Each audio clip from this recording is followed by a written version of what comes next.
The Heart of a Mystery by L.T. Meade and Robert Eustace. Number 1. Mademoiselle Delacourt. Part 1. Death had summoned my friend Maurice Escott, and I was called to Paris at a moment's notice. I was 30 years of age, and had led up to that date a lazy and in many respects a good-for-nothing existence. My name was Rupert Pennays. I came of an old family, and had plenty of money for my needs. It was on the 5th of February, 1898, that I received the telegram, and little did I guess as I opened it that with one leap I was to spring into a totally new life. I, who had not the slightest experience of danger, whose blood had never been quickened by a single heartbeat into undue excitement, was henceforth to be the victim of a strange mystery. I was to know tragedy, pain, and the extreme of peril. I was standing in the bay window of my luxurious sitting-room in Half Moon Street when my servant brought me a telegram on a salver. I tore it open. It ran as follows: "Dying. Come at once. Escott." I had known Escott all my days. I was fond of him. He was a first-rate fellow in every sense of the word, handsome to look at, brave, and in all his actions straight as a die. Where I was lacking in energy, he was full of go and spirit. Nevertheless, friends that we were, there was a secret in connection with his life which I had never been able to discover. He was, I knew, a very busy man, but in what sort of manner he occupied his time, or in what way he earned his income, for he had no private means, was a secret he had never divulged. He was strangely, remarkably sensitive on the point, and knowing that such was the case, I had long ceased to worry him. Such a telegram was immediately to be obeyed. I took the night mail to Paris, and early the following morning drove up in hot haste to Escott's apartments in the Rue de Rivoli. The door was opened by my friend's valet, who knew me well. "How is your master, Valentine?" I asked. The man shook his head. "I am sorry to say he is very bad, sir. The doctor does not give the slightest hope. I am glad, Mr. Pennays, that you are in time." "Pray let the nurse know that I have arrived," was my next remark. The man ushered me into a sitting-room. A moment later a tall young woman dressed as a nurse came in. "You are in time, Mr. Pennays. Mr. Escott has been asking for you at intervals all night. He is very ill, but your presence will comfort him." "What is the matter?" I asked. "The patient is in the last stage of double pneumonia. The doctor, Professor Thesiger, who is attending him and who is an Englishman, gave up all hope a few hours ago. Will you follow me, sir?" The nurse led the way into a darkened room. As soon as I got accustomed to the dim light, I looked on the face of my friend and knew that both doctor and nurse were right. Escott was breathing with extreme difficulty, and there was a dusky hue under his eyes and round his lips. When I first bent over him, his eyes were shut, but the next instant he opened them with a restless movement, saw me, and a smile lit up his face. "Thank God, Rupert, you have come," he said. "I must speak to you at once, and alone. I have not a moment to lose. Please leave us, nurse." The woman withdrew from the room. When the door had closed behind her, Escott raised himself with some difficulty in bed. A flicker of strength came into his voice, and his eyes grew bright. "I have come to the end, old man," he said. "I am within a few moments of solving the great secret. Do not waste time condoling with me. There is something I must tell you quickly. You have often wondered what my life has been. I never told you, but it is necessary to tell you now. I am one of the agents of the British Secret Service." I listened to these words in astonishment. I had always heard of the Secret Service, and knew well that to belong to it meant danger and difficulty. "You may thank heaven that up to the present you have known nothing of what I have lived through," continued Escott. "Men in my profession have to obtain their strange knowledge at fearful risks. Yes, my life has been one of danger. And now, Pennays, I am about to transfer that danger to you. You must not shrink nor hesitate. There is no course in honor open to you but to accept the charge which I am about to confide in you. When you know my secret, you too will be at the mercy of men without scruple and without conscience. But I put this burden on you, Pennays, because you are an Englishman, and for the sake of our country." His voice sank to a whisper. I gave him a spoonful of restorative which stood near. It revived him, and he continued, his words coming out now in gasps. "You will do what I want, Phineas?" "Yes," I replied. I spoke with earnestness, and my words comforted him. "I knew I was right in appealing to you," he said. "Now, listen. A fortnight ago, it was my misfortune to obtain possession of a political secret of such gravity that if even a suspicion of its existence were breathed, it would cause a European crisis. There is only one who knows that I know this secret. That man is a certain Monsieur Larocque, a French chemist, a man of remarkable learning and power. He is altogether my friend in this matter. Immediately after my death, you must go to my cabinet in my sitting room. You will find a letter there addressed to him. Take it to him and act in concert with him over this grave matter." "But what is the secret?" I asked. "Listen. I was present, but unknown, a fortnight back, at a secret conference between the President of the French Republic and the agent of the Tsar of Russia. The substance of what I heard was that in the event of war between England and the Transvaal, Russia and France would— But come closer. No, do not write anything, for heaven's sake. It would not be safe. Listen, and do not forget.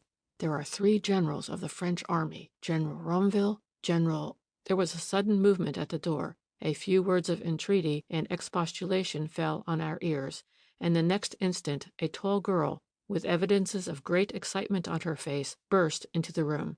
The name of General Romville must have fallen on her ears. She rushed to the bedside, and the horror on her face was painful to witness.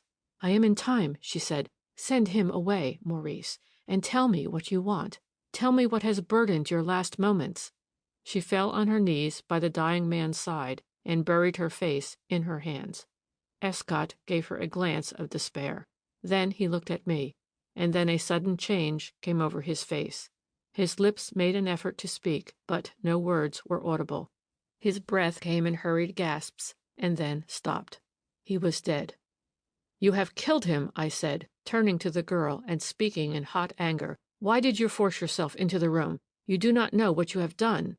"I know perfectly well," she replied. She had risen to her feet. Her face was as white as the white face of my dead friend.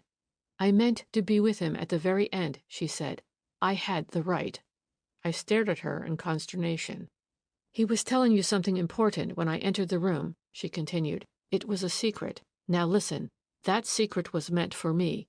I know what it was about, for I caught the words General Romville. Will you tell it to me now? For it is my right to know." Her words were interrupted by the nurse who entered the room. "Mr. Escott is dead," I said, turning to the woman. "The entrance of this young lady was the final shock. You had no right to admit her." "I told Mademoiselle what the consequences would be," said the nurse. "She went to the sitting room first. What were you doing, Mademoiselle? How did you come by the key of my master's cabinet? I found it on the floor." "Give it to me," I said eagerly. The nurse handed it to me without a word. As she did so, Mademoiselle regarded her with grave, wide-open eyes. There was a half-despairing, half-vindictive expression on her face. Notwithstanding the fact that I had just lost my dearest friend, it was the sort of look to haunt a man, to fill him with uneasiness. I left the room where Escott lay dead and went straight to his sitting room. The first thing I did was to walk to the cabinet and open it. I meant to take out the letter which he had told me I should find there, the letter addressed to Monsieur Larocque. Search as I would, I could not see it anywhere. I opened drawer after drawer. Had the strange girl, whose name I did not even know, taken it? This thought had scarcely come to me before the door was opened and she came in. "Mr. Phineas," she said, "I have come to ask your pardon. Please forgive me if I spoke with intemperance. The fact is, I was very much upset at seeing you in the room with Maurice Escott. I wanted to be alone with him during his last moments. I had my reason." "Whatever that reason was, Mademoiselle," I replied, "I still very deeply regret your having burst into the room in the intemperate way you did. But, however much we may deplore it, we cannot call the dead back to life. Now, I have a question to ask you. The nurse said she found the key of this cabinet on the floor. She further said that you had been in the room. Did you open the cabinet and take from thence a letter? If you did, please return it to me immediately. It was entrusted to me by my friend, and was addressed to a man he had business connections with. "I took no letter," she answered haughtily. "What do you take me for?" "You are a stranger to me," I answered. "Your actions since you came into this house have astonished me. Forgive me if I am over suspicious." "You had better know at once who I am," she replied. "My name is Francesca Delacourt. My father, who is dead, was a Frenchman, but my mother was English. I have known Mr. Escott for a long time. I can scarcely realize that he is dead. Whatever secret he told you was meant for me. May I share the confidence which he gave you on his deathbed?" "I have nothing whatever to tell you," I answered. "I should be glad if you would leave me now, for I am upset and shocked." "I will certainly go," she replied. "As to your being shocked, if you know what I think you have reason for your emotion." She turned, walked to the door, went out, and closed it behind her. I was alone, and I tried to collect my troubled thoughts. Escott had died without having told me his secret. The letter which he had written to Monsieur Larocque could not be found. Mademoiselle Delacourt seemed to be mixed up in the affair. I distrusted her. I felt certain that, although she denied it, she had really stolen the letter which was addressed to Monsieur Larocque. What that letter contained, God only knew. It was terrible to feel that my poor friend's most dangerous secret might have got into wrong hands. An agent of the British Secret Service is a man scarcely to be envied. He becomes acquainted with matters which touch big interests, often affecting the welfare of nations. Escott declared that his was a most dangerous secret. He was about to tell it to me when death, caused by Mademoiselle Delacourt's abrupt entrance, prevented him. I was musing on these thoughts when the doctor arrived. He was an Englishman with a clever face of about 40 years of age. I told him that his patient was dead. "I expected it," was his answer. "Did you arrive in time, Mr. Phineas?" "Yes and no," was my answer. "He sent me a wire, as perhaps you know. He had something to confide in me, but died before his confidence was complete." "Indeed, how sad. Where are you staying?" "I was going to the Continental. I must return to London immediately after the funeral." "Pray make my house your home, Mr. Phineas. I have apartments in the Rue Saint Honoré. Bring your things, for we shall be quite quiet." After a moment's thought, I decided to accept this invitation. I went, therefore, that afternoon to Thesiger's rooms, and in the evening the doctor and I dined together. During the meal, I asked him a few questions with regard to my dead friend. "Did you know Escott well? Did you see much of him?" was my first query. "A good deal," replied Dr. Thesiger. "He was always a rather reserved sort of fellow, but he often came over here to smoke and have a chat. During the last few weeks he seemed to be seriously troubled, and to have something weighing on his mind." "Indeed." "Yes, and I think that something lessened his chance of recovery. When I told him yesterday that his illness was likely to take a serious turn, he immediately asked me to wire for you. I am sorry you were not in time to receive his confidence." "Alas, I was not." Thesiger gave me a keen glance. His eyes met mine. I saw a gleam of curiosity in them. "There was a great deal of mystery about him, poor fellow," he continued. "He never even told me what his business was. Was he conscious at the end?" "Yes," I said slowly. "And yet he did not relieve his mind?" "He was prevented." "How?" "A girl forced her way into the room." "Mr. Phineas? A girl? What girl?" "Mademoiselle Francesca Delacourt." "Ah, I know Mademoiselle Delacourt. What do you mean?" "She rushed in uninvited. My friend was interrupted in an important confidence. Her entrance agitated him. He passed away a moment later." Thesiger's face looked grave and stern. "Do you know this young lady?" I asked. "Yes, I think everyone does. She is a beautiful and clever woman. Her father belonged to one of the best old French families. She goes everywhere. Her beauty and position give her the entrée wherever she wills." "Do you like her, doctor?" "Yes," he replied. But I noted a certain reserve in his tone. "You mean no, Dr. Thesiger," I said boldly. "You may take my answer, then, to mean both yes and no," was his reply. "Please tell me exactly what you know about her." "I should advise you, Phineas, to have nothing to do with her. She is said to have the power of arousing keen interest in most men to whom she accords her friendship. It is rumored that she has considerable political influence, and that her greatest friends belong to the diplomatic corps. The diplomatic corps, I replied. Yes. I sat silent, but a thrill of mingled pain and fear had run through me. Could Mademoiselle really know Escott's secret? Had she interrupted his confidence on purpose? At that moment a servant entered with a card on a salver. Thesiger glanced at it and then, with a curious smile on his face, handed it to me. It bore the name of Mademoiselle Francesca Delacourt. This is curious, I said. I will go and see what she wants, said the doctor. If she should have learnt that you are here, Fenese, and asks to see you, what shall I say? I will see her, I replied. Thesiger was absent a minute or two. His face looked grave when he returned. Mademoiselle has managed to trace you here, he said. With what motive I am unable to say. She wishes to see you immediately. Will you give her an interview? You are, of course, at liberty to refuse. I will see her, I said. If you will take my advice, Fenese, you will be careful. I shall be very careful, I answered. End of number 1, part 1.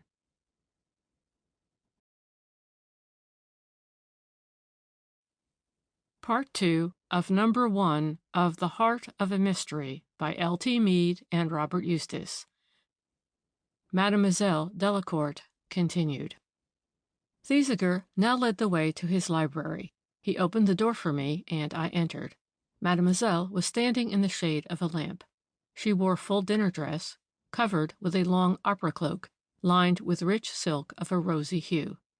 Nothing but the utmost necessity, Mr. Fenese, would make me intrude myself on you at a moment like this, she began. Your business? I interrupted. I will tell you in as few words as possible. You were a great friend of Mr. Escott's, were you not? His greatest friend, mademoiselle. May I ask if you had any idea as to the nature of his profession? As mademoiselle uttered these words, I watched her face closely. Notwithstanding all her efforts to wear a mask of utter indifference, I noticed on her smooth young features an expression of anxiety, joined to what might almost be called fear. I certainly knew about my friend, I answered. But, pardon me, what affair is it of yours? I will soon explain. Please listen. Mr. Escott was a member of the British Secret Service. You know that fact, so do I. Less than an hour before I reached his house, I received an urgent message from him to come at once, as he had a matter of the utmost importance to tell me. I came on the scene just too late. He was giving you his confidence. Did he say anything about me? He did not. Then did he tell you that secret of great importance? I decline to discuss the question, mademoiselle. Her eyes flashed an angry fire, and her face hardened. Mr. Fenese, she said earnestly, you are unknowingly putting yourself into danger. I used the word advisedly. It is my duty to warn you. The Secret Service requires much of its votaries. The communication Mr. Escott made to you was not a pleasant one for you to receive. He only told you because I was not present. Beyond doubt his instructions were that you were to deliver the message to me. You are mistaken, I answered. Those were not his instructions. As I spoke, I walked to the door and held it wide open. I think, mademoiselle, our conference has come to an end. To my amazement, she changed color. The hard look left her face. Her eyes filled with tears, which rolled over and ran down her cheeks. I spoke hastily, she exclaimed. I am always hasty, always excitable, unfit, most unfit for that which I have undertaken. But you are so cold, so suspicious. Why do you not trust me? Do you think I would injure him? I will be truthful with you, I replied. My friend was about to confide a secret to me, but your entrance prevented it ever reaching his lips. I shall never know what he wanted to say. It was your fault. He sought to relieve his mind, and the secret may have been of consequence. That I am unprepared to say. I have never heard it. It can, therefore, never be imparted to you. She smiled. Do you really think that I believe you? She answered. Did I not with my own ears hear words to convince me of the contrary? You will be sorry for this. Are you leaving Paris at once? After the funeral. She gave me a curious stare, but did not speak. Without offering her hand, she left the room. On the day of the funeral I received a letter. It was directed in a strange hand, was enclosed in a black-edged envelope, and bore the mark of a Paris suburb. The words in it were typewritten and were in the French tongue. They ran as follows: "We are well aware that your friend, before he died, told you his secret. Understand that if you divulge that secret to the British government, or if in any way it reaches their ears, you are a dead man. No human precautions and no human laws can possibly protect you. We shall know it at once by the steps the British government will take on receipt of the intelligence, whether they have learnt the secret or not. Therefore, beware." I read this strange letter twice, at first with bewilderment, then with growing interest. One of two things had happened. Either I was the victim of a pitiable and labored jest, or I had received a threat of some seriousness. In either case, the letter, being anonymous, must be disregarded. My thoughts naturally flew to Mademoiselle Delacourt. Could she have written the letter? I dismissed the notion as impossible. But if she were not the author, who was? For who else knew that I was with Escott? Just then the words the poor fellow had said on his deathbed recurred to my memory. "My life has been in great danger, and that danger I hand to you when I tell you my secret." A shudder ran through me. "I must consult my London lawyer about this," I said to myself, and I rose from my chair in Thesiger's sitting room with the intention of packing my things. Just then a servant entered with a letter. "By messenger, sir," he said briefly. I tore open the letter. It was in a handwriting quite unknown to me. "Another anonymous communication," I said to myself. "What does it mean?" I turned quickly to the signature of the second letter, and then I gave a start of relief. The letter was headed Chateau Larocque, and at the end was the signature Edouard Larocque. These were the contents of the letter. "My dear sir, I have just heard, to my infinite distress, of my friend Escott's death. I received a letter from him a few days ago, telling me that he was about to send for you in order to entrust a secret of great importance to your keeping. Now, as I know all about the matter, I am anxious to see you at once. My house is situated 4 kilometers outside the village of Bévallon. A train leaves the Gare du Nord for Bévallon at 5 o'clock this evening, arriving at the village at 6 o'clock. If you can make it convenient to come by that train, a carriage shall meet you and bring you at once to my chateau. Pray do not delay, as the matter is of great urgency. Yours faithfully, Edouard Larocque." I gave a pleased exclamation. This letter was indeed a comfort. Just when I was despairing of ever being able to communicate with Monsieur Larocque, he gave me the opportunity I required. When Thesiger came in, I told him of Larocque's letter, at the same time mentioning that I intended to leave Paris that evening. He did not ask me for any particulars, but said that he would be pleased at any time to serve me and to put me up if I required to come back to the French capital. I reached the Gare du Nord in good time, and my train set me down just about 6 o'clock at Bévallon. I found a brougham waiting for me. I entered it and told the man to take me to the Chateau Larocque. The sun had just set and a watery moon was creeping up the sky. As I drove along, I could see stretches of marsh and wasteland intersected by dikes. The air was damp, and a rising mist rendered distant objects indistinct. Presently the road took a sharp turn, and the old chateau burst into view. I can vividly recall my impressions as I first saw it. It was a well-preserved feudal fortress, lying in a hollow, and with a wide moat surrounding it.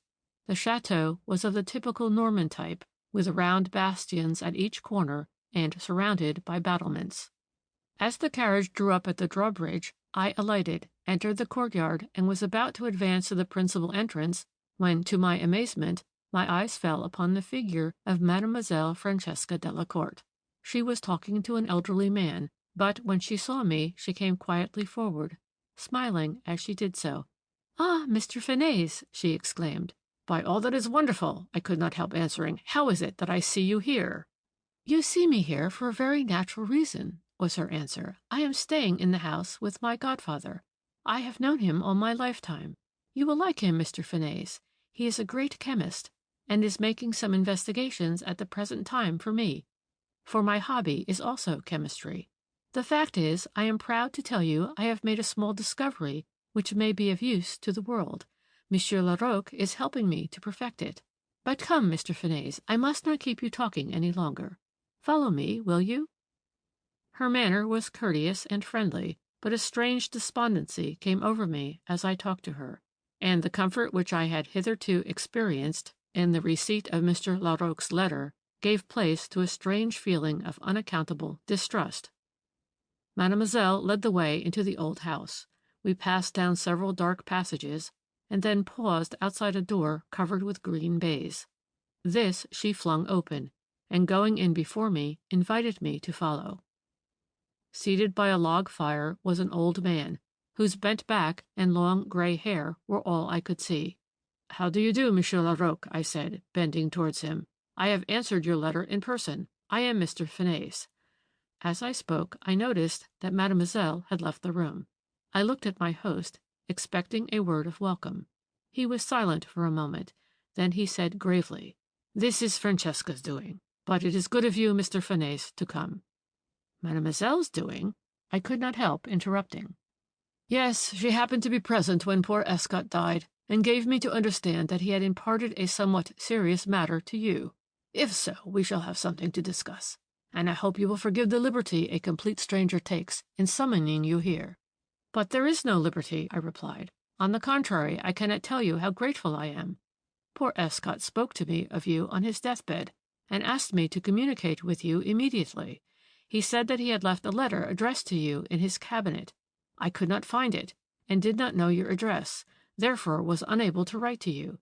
Your letter today, therefore, makes all straight. I am much relieved."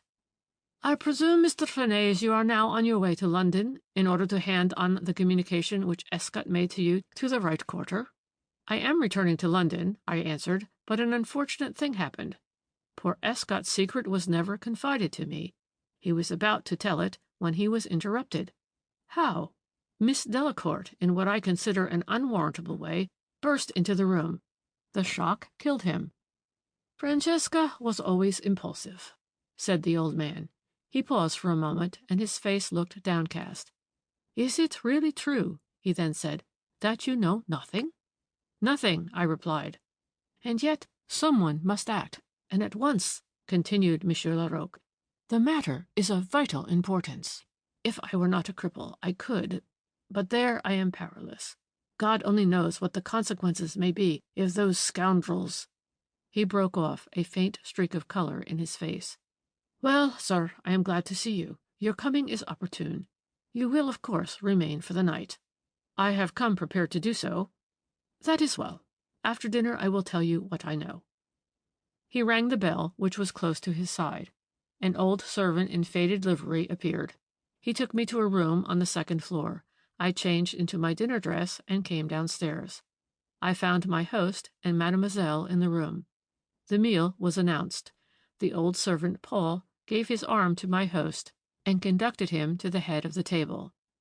During dinner, Francesca Delacourt led the conversation. She spoke well in excellent French. My host now and then looked at her with an affectionate smile. She was, beyond doubt, a handsome and attractive woman. We dined simply, and when the meal came to an end, Larocque turned to his goddaughter. "Francesca," he said, "Mr. Finesse and I are going to the laboratory. We are about to have an important conversation. Can you do without us for a time?" "Of course I can," she answered. "But, godfather, the laboratory is too damp for you just now. I must go down first and see that it is comfortable." "Very well, my dear. Turn on the electric light. The room is thoroughly warm, and your idea with regard to its being damp is, pardon my saying it, nonsense." She shook her head, and her eyes met mine fully. There was something in their glance which again brought back that intense sensation of discomfort and uneasiness which her presence had before produced. She went as far as the door, then she turned and looked at me again. Her second glance caused a curious tingling in my spine. As I write these words, I recall that queer look. There was a strange expression round her mouth, a slight narrowing of her dark almond-shaped eyes, a peculiar smile, which first lit up the gloomy depths of her eyes, hovered round her lips, and vanished. A moment later I had forgotten about her, being much entertained by my host's conversation. We chatted for a few minutes, then he turned to me. "If you will walk down the passage outside this room, Mr. Finesse, and open a baize door at the end, you will find some steps. Pray go down the stairs to the laboratory. I shall be with you in a moment or two." I immediately proceeded to carry out his instructions. I walked down the passage, opened the baize door, and went downstairs. The whole of the castle was lit with electric light. It looked strangely out of place in this Norman fortress.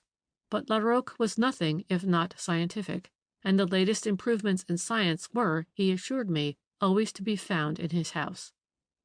As I entered the laboratory, I started to see that Mademoiselle Delacourt was there. She was bending over a cylinder.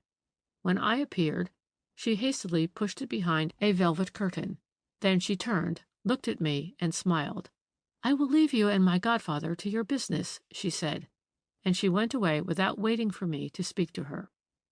Curiosity impelled me to walk to the curtain and push it back, in order to see what was behind it. Only 2 cylinders, which might have contained anything, but were now empty. I vaguely wondered why they were there, and what Mademoiselle Delacourt was doing with them. A weight of gloom and nervousness overpowered me, but my host's footsteps caused me to pull myself together, and the next instant he entered the room. "Ah," he said, sinking with a sigh into his easy-chair.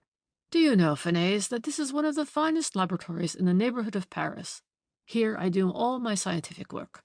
I am quite quiet here and undisturbed. Anyone would think a place of this sort would be damp, for it is only just above the level of the moat. But in reality it is not. The air of the room is quite warm and dry," I answered. "Yes, that is the case," he replied. Then he was silent for a minute. "I am glad you have come, Mr. Fanez," he said then, "for if that secret got into the wrong hands, it would do the most incalculable and awful mischief. Now come nearer to me and I will tell you everything. Hullo! What is that?" He had scarcely spoken before we were plunged into darkness. The electric light had gone out. "That infernal dynamo has broken down again," he said. "It is really too bad. Please hand me the matches and we will light a lamp. You will find them just there on the bench. Run your hand along and you will touch the box." I rose to comply, guided by a streak of moonlight which entered through a narrow window. "I cannot find any matches," I said. "Just wait a moment. I will go to the dining room and get some." I opened the door and began to climb the stairs. I had not gone up a dozen steps when I heard him call out, "All right, here they are. Come back, please." I had just turned to do so when a sudden and terrific explosion occurred, an explosion of such awful violence that I felt myself hurled up against the stonework as if by an unseen arm. For a moment I was so stunned that I could scarcely understand what had happened. Then self-control returned to me, and I went quickly back to the laboratory. A terrible sight met my gaze.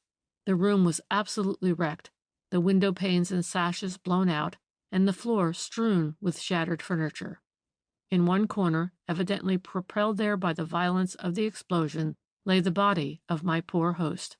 I rushed to raise him up, but one glance was sufficient to show that he was quite dead. I was just about to go for assistance when Mademoiselle, followed by several servants, hurried in.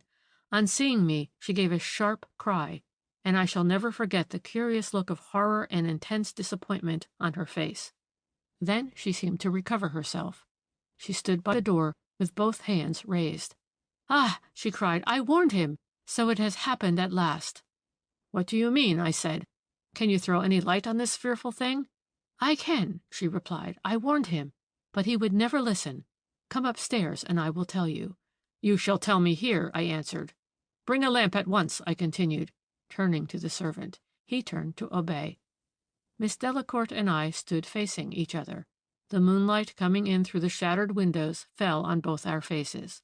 All the distrust I felt for her shone, doubtless, in my eyes. Just for a moment, her eyes quailed under my gaze. A man came down with a lamp.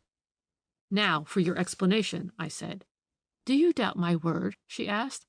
"I doubt everything about you," I replied. "I doubted you from the first moment I saw you. Now I doubt you terribly." "And yet you are wrong," she said. "But some men cannot help being suspicious." "I await your explanation," I said. "And I will give it," she said. "Have you ever heard of marsh gas?" "Certainly." Then you will soon be at the bottom of this awful incident. Marsh gas is to be found in places where vegetation decomposes. It is the same thing as fire damp, which causes so many mining disasters. Its deadliness consists in its not being detectable by any of the senses, as it has no color or smell. But when mixed with the air, it forms one of the most explosive gaseous mixtures there is. Now, I have often suspected that this gas found its way into M. Leroux' laboratory from the moat. Of course, even if it did come in, he would be safe as long as only the electric light was burning. But any unguarded flame, even that caused by the lighting of a match, would bring on an explosion. But why were you not also present when the explosion took place? I went to find matches, I answered. The electric light went out suddenly. I could not find the matchbox and went upstairs to get some. Mademoiselle, why did the light go out? What were you doing when you bent over the cylinder? Why did you push it behind the curtain? I looked behind the curtain when you left the room and found 2 cylinders. They may have contained compressed air or anything. She turned white. You will be sorry for this, she said. Your suspicions are past enduring. She turned and left the room.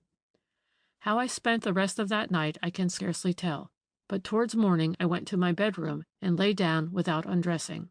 I had scarcely dropped asleep before I was aroused by someone touching me. Looking up, I saw the old servant, Paul. The carriage is at the door, sir. A train for Paris leaves Bellevolant in less than an hour. I will drive you to the station. You are not safe in this house, Mr. Fineis. In heaven's name, what do you mean? I asked. He bent near and spoke in a whisper. May God forgive me if I am wrong, sir, but I must speak. There was nothing the matter with the dynamo. I saw Mademoiselle, with her own hands, turn off the current. I raised myself on my elbow and stared hard at the old servant. I will take your advice, Paul, I said, and get back to Paris at once. End of Part 2 of Mademoiselle Delacourt.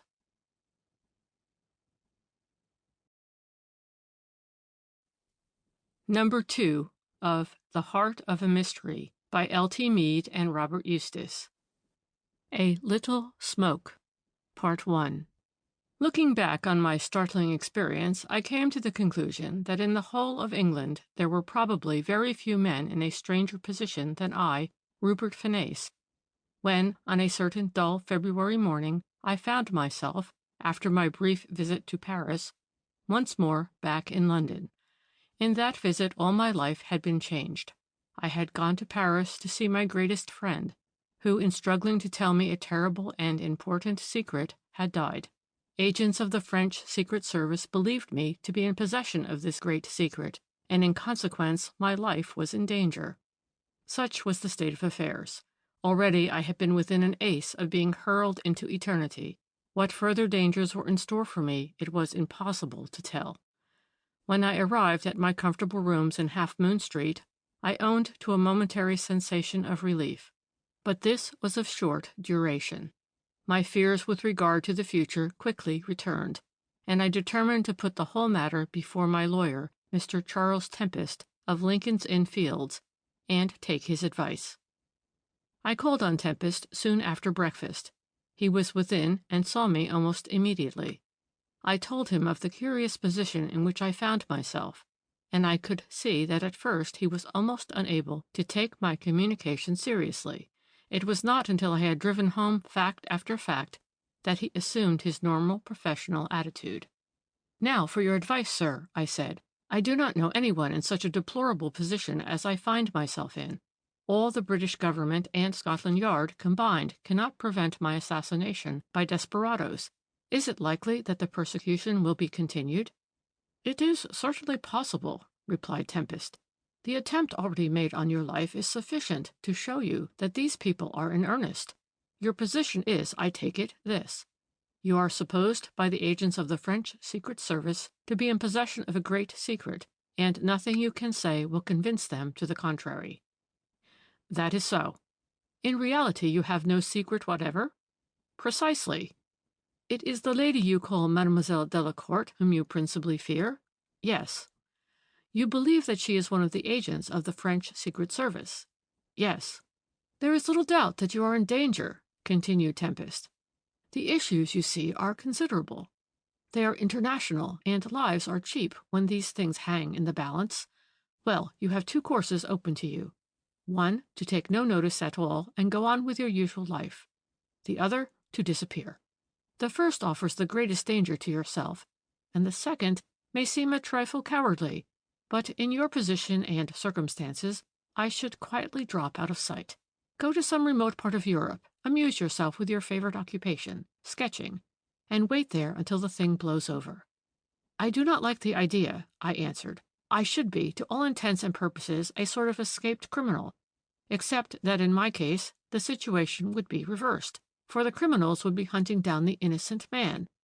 Thank you for your advice, Tempest, but at present I like neither alternative which you have suggested, and yet I have no third plan to propose for myself. Is it possible that the law can do nothing to help me? Nothing. Yours is probably a unique situation in the annals of circumstance.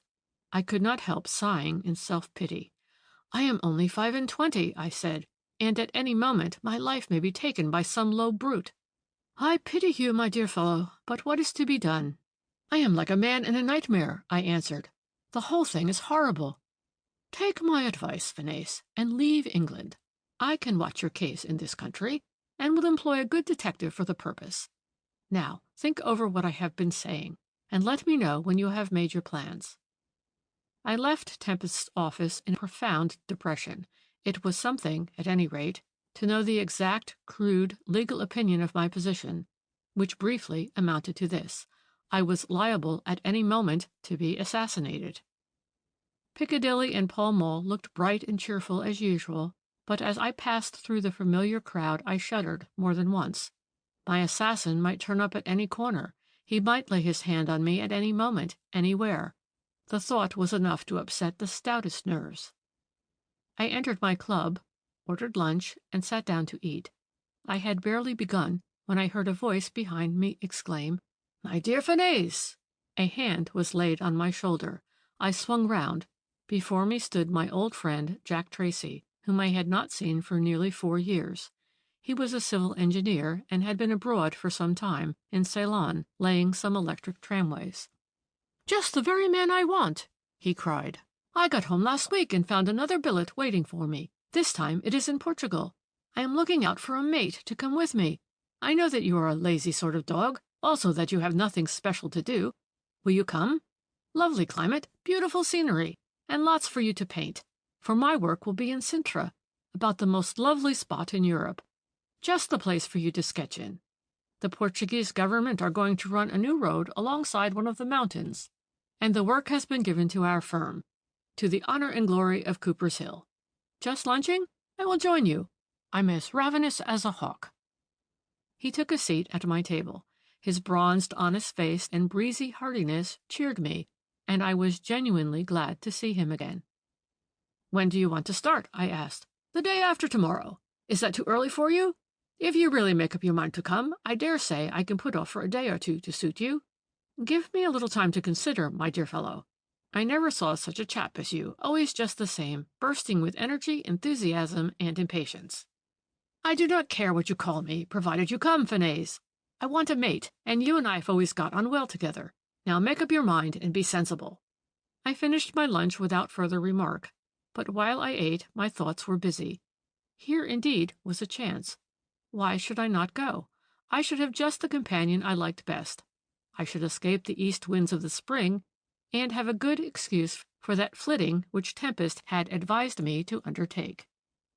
As we chatted and talked together, Tracy recounted all his experiences, and while I listened to him, I made up my mind. Yes, I would leave England the day after tomorrow, and, taking the Royal Mail to Lisbon, escape from my persecutors. They surely would not follow me into Portugal. It had always been one of my greatest wishes to see Sintra, and here was the opportunity. 2 hours later I once more reached Tempest's office, and there told him that I had made my plans. "The way of escape has come, and I have not sought for it," I remarked. "Such an opportunity ought not to be missed." "It is the very thing," he replied, "and I am heartily glad, for your sake, Phineas. But now I will tell you what we had better do. It is most important that you and I should keep up a certain communication, one with the other. I have already put a detective on your affairs. He is a capital fellow, and will watch things from this side of the water. By tonight's post I will send you a key of a private cipher, in which I can communicate with you if important news reaches me." I agreed to this, and went back to my rooms to make necessary arrangements for my departure. I had just settled down after dinner to write some letters when my servant entered. "A lady to see you, sir," he said, handing me a card. I stared in surprise. What woman, unless, indeed, the terrible Mademoiselle Delacourt, took the slightest interest in me? I had neither mother nor sister, neither wife nor sweetheart. I glanced at the card which the man had given to me. The name I saw written upon it dispelled all thought of Mademoiselle. Miss Cecil Hamilton was a lady I had never heard of before. "Show Miss Hamilton in," I said. The next moment a slightly built girl, with a dark face and beautiful eyes, entered the room. I rose and bowed. She bowed also to me. There was a deprecating, almost frightened look about her whole appearance, which disarmed my anger. "I am speaking to Mr. Fenay's?" she said in a tentative voice. "Yes," I answered. "Will you sit down?" I pushed a chair towards her, but she did not take it. She continued to stand, laying one slender hand lightly on the back of the chair. "I have much to apologize for," she said. "My errand is distasteful and unpleasant. I am the bearer of a message from a lady, Mademoiselle Delacourt, whom you met in Paris." "I do not wish to have any further communication with that lady," I interrupted, speaking hotly. She held up her hand as if to entreat my patience. "I must deliver my message," she said. "I am Miss Delacourt's greatest friend. I am an English girl by birth, but have spent most of my life in Paris.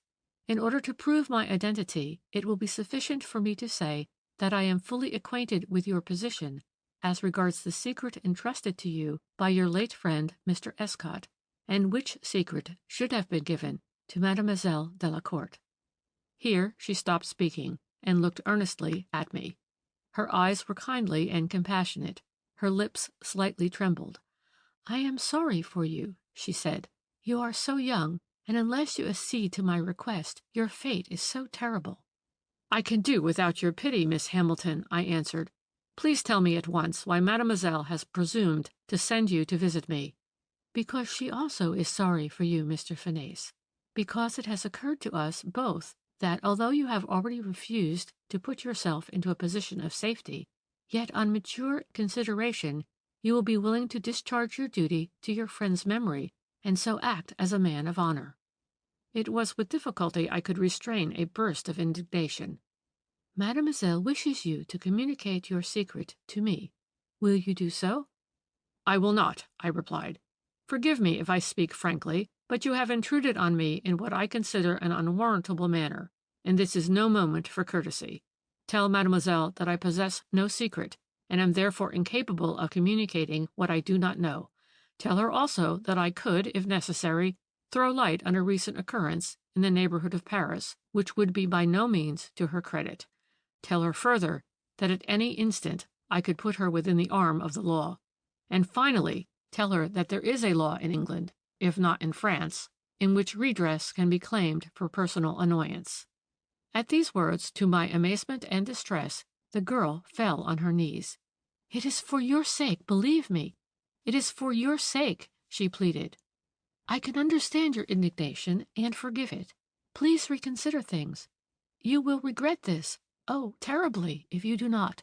Please change your mind. Do you think I like forcing myself upon you? I beg of you to tell me your secret, because I have your true interest at heart." "It is unpleasant to be rude to a lady," I replied, "but I must ask you, Miss Hamilton, to leave me. I have one answer to give to Mademoiselle, and that is an emphatic no. I have no secret, and if I had, she is the last person on earth to whom I would tell it." As I spoke, I rang the bell. My servant entered. "Show this lady downstairs," I said. She left me without a word. After she had gone, I sent a line to Tempest to acquaint him with my interview. I received the following reply: "Do nothing but get away," were his brief and emphatic words. All the next day I was busy packing and settling my affairs, and the following morning, at 8 o'clock, Tracy and I, with my large Newfoundland dog Zulu had left Charing Cross en route for Portugal. It was only at the last moment that I decided to take Zulu with me. He was a splendid animal and had been my constant companion since his puppyhood. Our journey to Sintra took place without any adventure, and when we had put up at Lawrence's comfortable hotel, I congratulated myself on having left England and France so far behind. I surely must be safe in this remote corner of the world. It was therefore with an elation of heart that I received my first impressions of the charming spot where Tracy's work lay. The little village was situated close to the base of a range of granite mountains, the extreme continuation of the Estrella. The mountains were clothed with verdure and trees of every variety and size. Towering above us on twin peaks stood an old ruined Moorish castle and the new royal castle of the Pina. We arrived at Sintra about midday, and immediately after lunch we started out to climb to the Moorish castle in company with the Portuguese overseer, who was anxious to show Tracy the site of the projected new road. While they were talking business, I had time to take in the romantic loveliness and exquisite richness of the coloring around me. The trees were just budding, birds were singing, and the air was full of the sweet scent of heliotrope that hung in clusters on the walls of the quintas as we climbed past them. I felt light-hearted as I had not been since my terrible adventure in Paris. I saw before me months of undisturbed enjoyment, painting among these enchanting hills and dales. For surely the most inveterate enemy would scarcely follow an inoffensive and innocent man to this remote part of Portugal. I recall my sensations on this first day very vividly, because of the darker recollections which were so soon to follow. The next morning Tracy and I started off again to the site of his work. Already some Portuguese laborers were busy clearing timber and blasting rocks. The latter operation interested me considerably. A deep hole was drilled into the center of a boulder.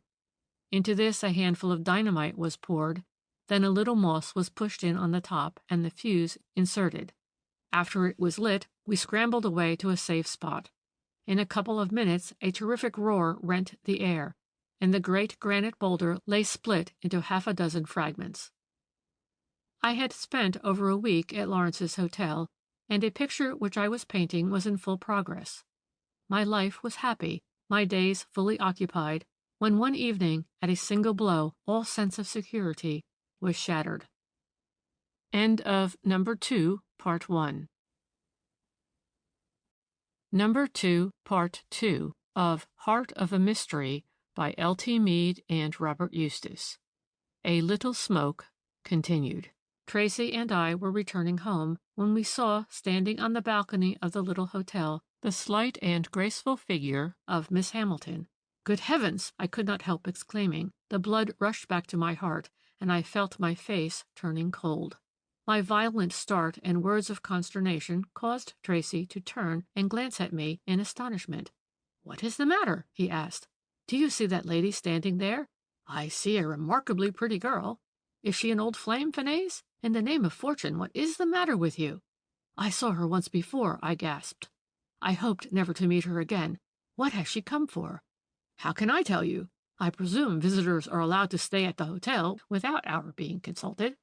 "If you knew all," I began, but I had scarcely spoken the words before Miss Hamilton, having seen us both, waved her hand to me with a gesture of recognition, and the next instant was tripping down the steps of the hotel to meet us. "Mr. Fanaise," she exclaimed, "by what good fortune do we meet? How do you do? Pray introduce me to your friend." Her manner was so frank and pleasant, the expression in her eye so joyous and unshaded by embarrassment, that in spite of myself I began to think it a hideous dream that this pretty girl had ever come to me to plead for Mademoiselle Delacourt. I replied to her stiffly, however, and when she glanced in Tracy's direction, gave the necessary introduction with marked unwillingness. "Oh, what a lovely dog!" she said as Zulu came up. The next moment she had dropped on her knees by the dog, clasped her arms round his neck, and printed a kiss on his broad forehead. To these blandishments Zulu immediately succumbed, although as a rule he was extremely distant to strangers.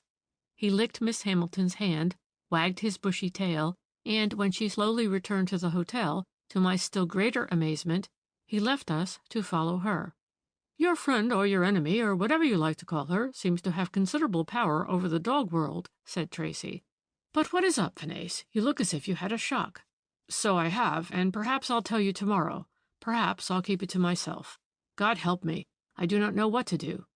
Your nerves are unstrung. You had better have some dinner and forget your trepidations, said Tracy, with a dash of impatience. There was nothing for it but to follow his advice. At table d'hôte, Miss Hamilton dined with us.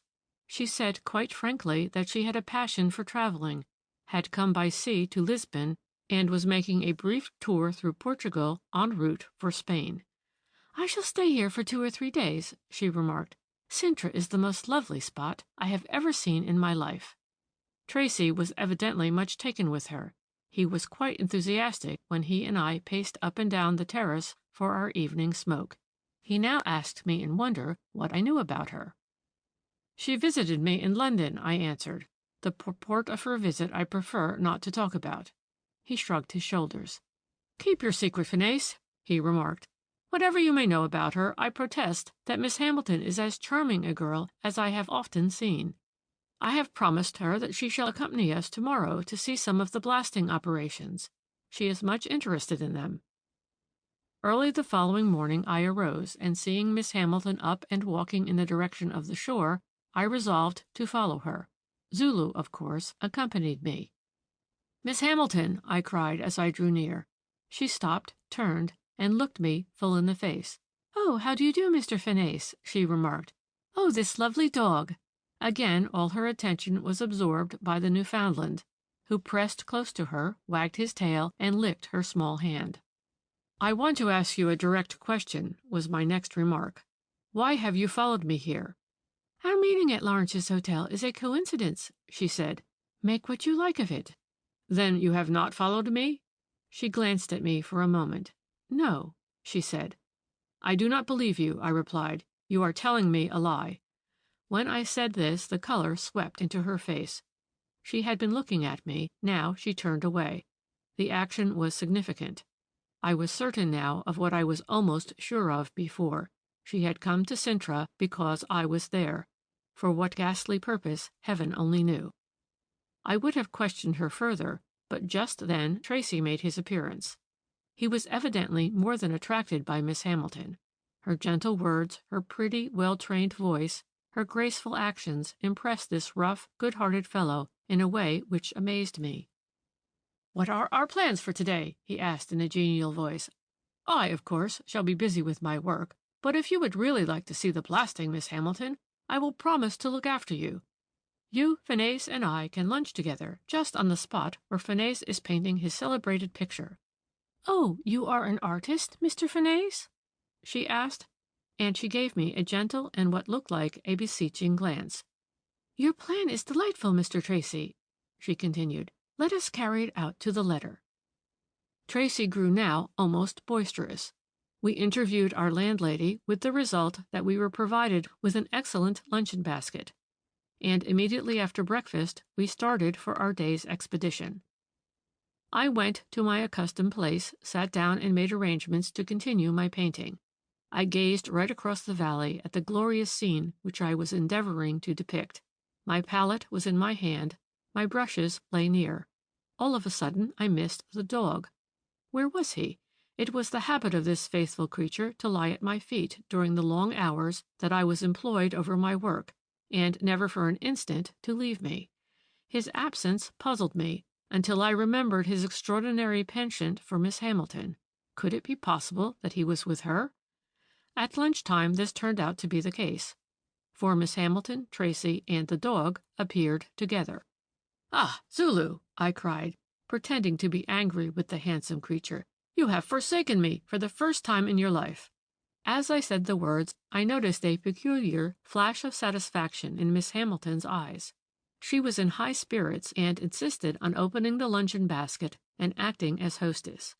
We two young men were as children in her hands. She was so gentle, bright, picturesque, and graceful that even I forgot my alarms and enjoyed myself thoroughly. After lunch, Tracy rose. It is hard to tear myself away, but duty calls, he exclaimed. Are you coming back, he added, looking at Miss Hamilton, or will you watch Phineas for a time? I will follow you presently with Zulu, she answered, but just now I should like to watch Mr. Phineas. Tracy went off, and Miss Hamilton and I were alone. The dog lay at her feet. Now and then her pretty hand touched his black head. Now and then she looked at me without speaking. Her attitude was one of repose and contentment. How well you paint, she said suddenly. This is the hobby of my life, I answered. I should indeed think small beer of myself if I did not do it fairly well. You are perhaps a professional artist, Mr. Phineas? No, I replied, I am an amateur. I have never earned my bread. I have enough money to live on. Ah, lucky you, she replied. I do not agree with you, I answered shortly. The man who has enough money to live on is deprived of the most powerful stimulus that can animate the human race. He need not work to live. Therefore, he scarcely works at all. But there, I added, reading a curious expression in her eyes, I have done for today. I put down my palette, collected my brushes, and, putting them back in their case, looked full at her. When are you going away? I asked. Do you not like to have me here? Frankly, no. That means you are afraid of me. I was silent. Mr. Phineas, she said gently, I did not mean to say a word, but your question and your attitude towards me force me to speak. You dislike my presence at Cintra. You resent it. Cintra is your hiding place, and I have come to it. I shook my head when she said that Cintra was my hiding place. She gazed back at me and laughed. Then she said abruptly, You need not deny it. You say that I have followed you here. I say that you have come here to hide. That means that you are afraid. Now, Mr. Phineas, I am sorry for you. It is a pity that one so young and good-looking, and with enough money to live on, should needlessly endanger his life. Yes, I repeat the word, his life. I will go tomorrow morning if you will confide to me that small secret which you refuse to communicate to Mademoiselle Delacourt. I rose now and bent over Miss Hamilton, who was still seated on the ground. You think me a coward, I said, but I am not quite so bad as that. Listen, the subject to which you have alluded must be in the future a closed book between us. I decline to discuss it. You are not to allude to it. Now, what do you think of this view? Come and stand just here and see what I am making of it. She rose and entered into a critical and very intelligent dissertation with regard to my picture. Soon afterwards we both wended our way in the direction where Tracy was busy superintending the making of the new road. Notwithstanding my growing anxiety, the evening passed cheerfully. Miss Hamilton had brought her guitar, and she sang Spanish ditties to her own accompaniment with excellent taste. Tracy was in greater raptures with our visitor than ever. I tell you what it is, old fellow, I could not help exclaiming when we found ourselves alone. You had better look before you leap. The next thing I shall hear is that you have fallen in love with Cecil Hamilton. Is Cecil her Christian name? Yes. How do you know? I saw it on her card. In this hotel? No, before I came to Portugal. Phineas, won't you explain this mystery? I hope I may never need to, was my answer. But, Tracy, one word of warning. Whoever you lose your heart to, do not let Cecil Hamilton be the girl. He laughed, then he sighed. I never intend to marry. I would not tie myself to a woman for all creation. But I may as well own that if I could see myself conducted to the altar for the sake of any woman, it would be for that of the pretty girl who is now at the hotel. A few days went by, and my sketch progressed. Miss Hamilton did not leave Cintra, and Zulu became more and more attached to her. We two young men and this dark-eyed, pretty girl now spent the greater part of our days together. In the evening she sang to us.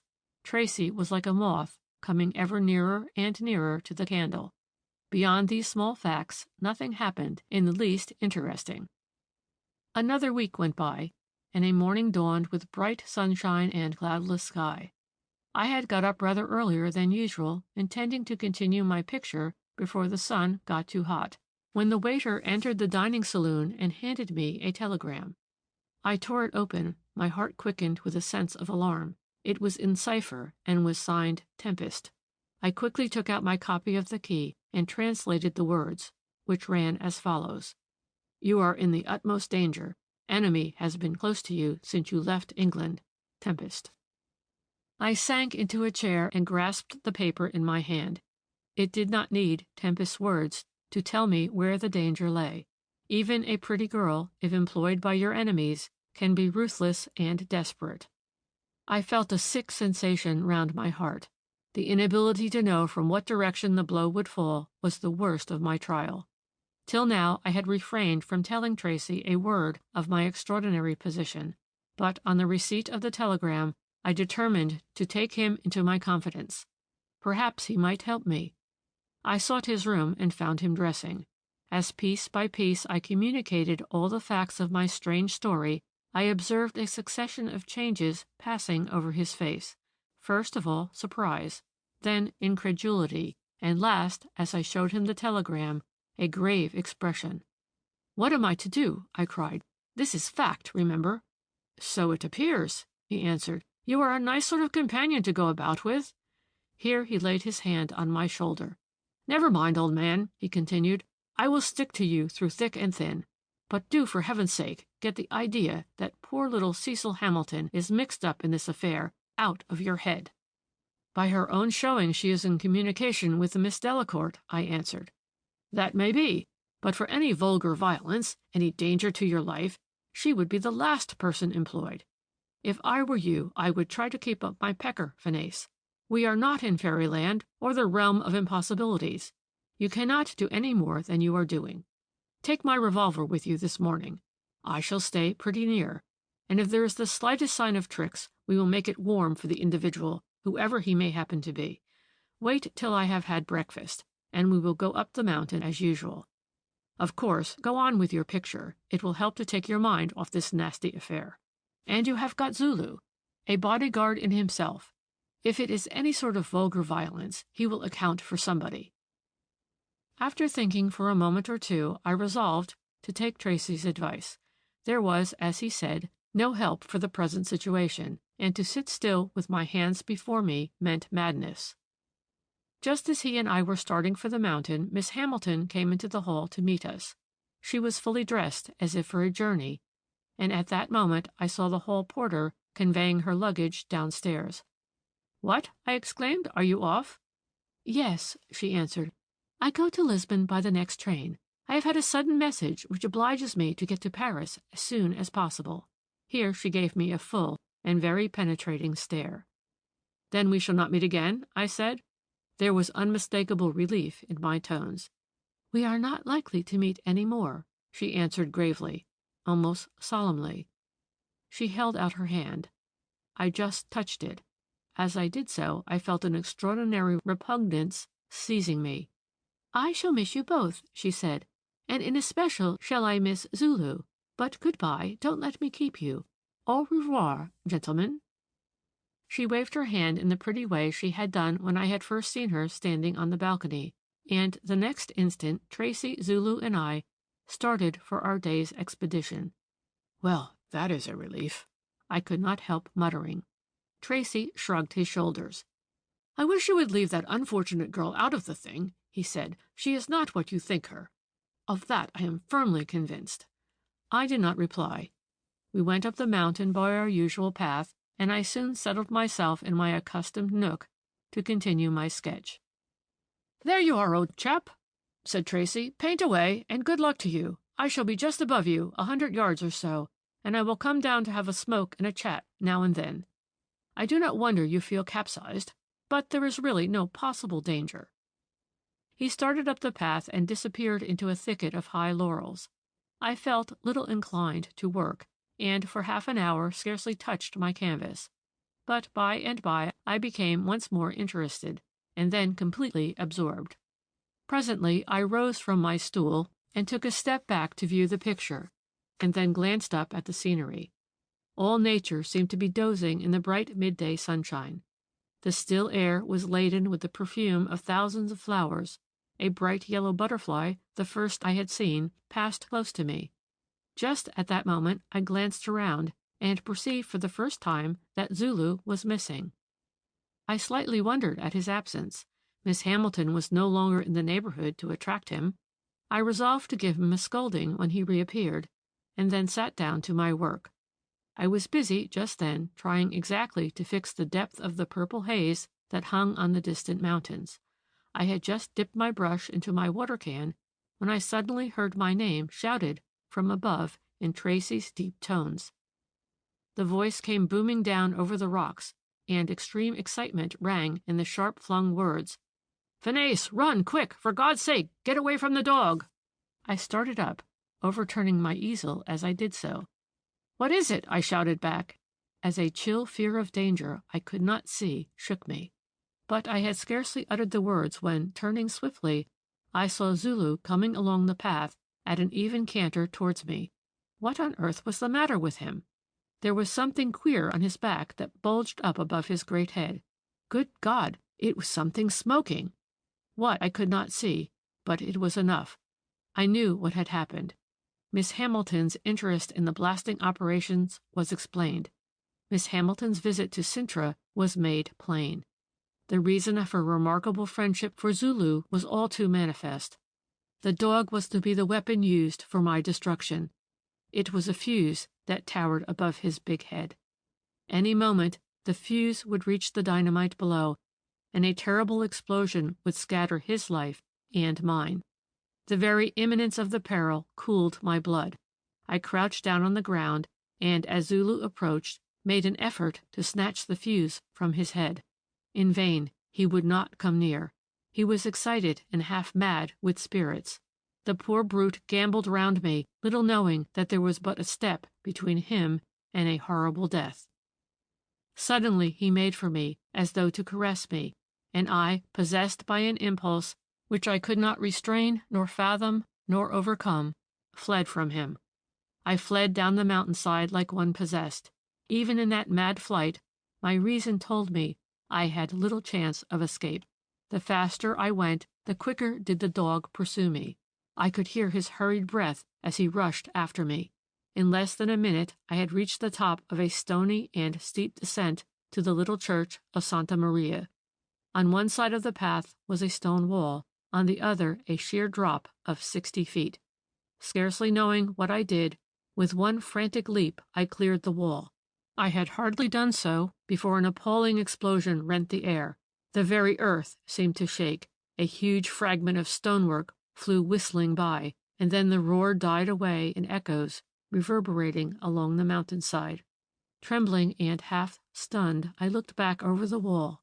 Not a vestige of the dog was to be seen. Nothing but a huge, ragged hole where the macadam had been torn up. I sank down, sick and giddy.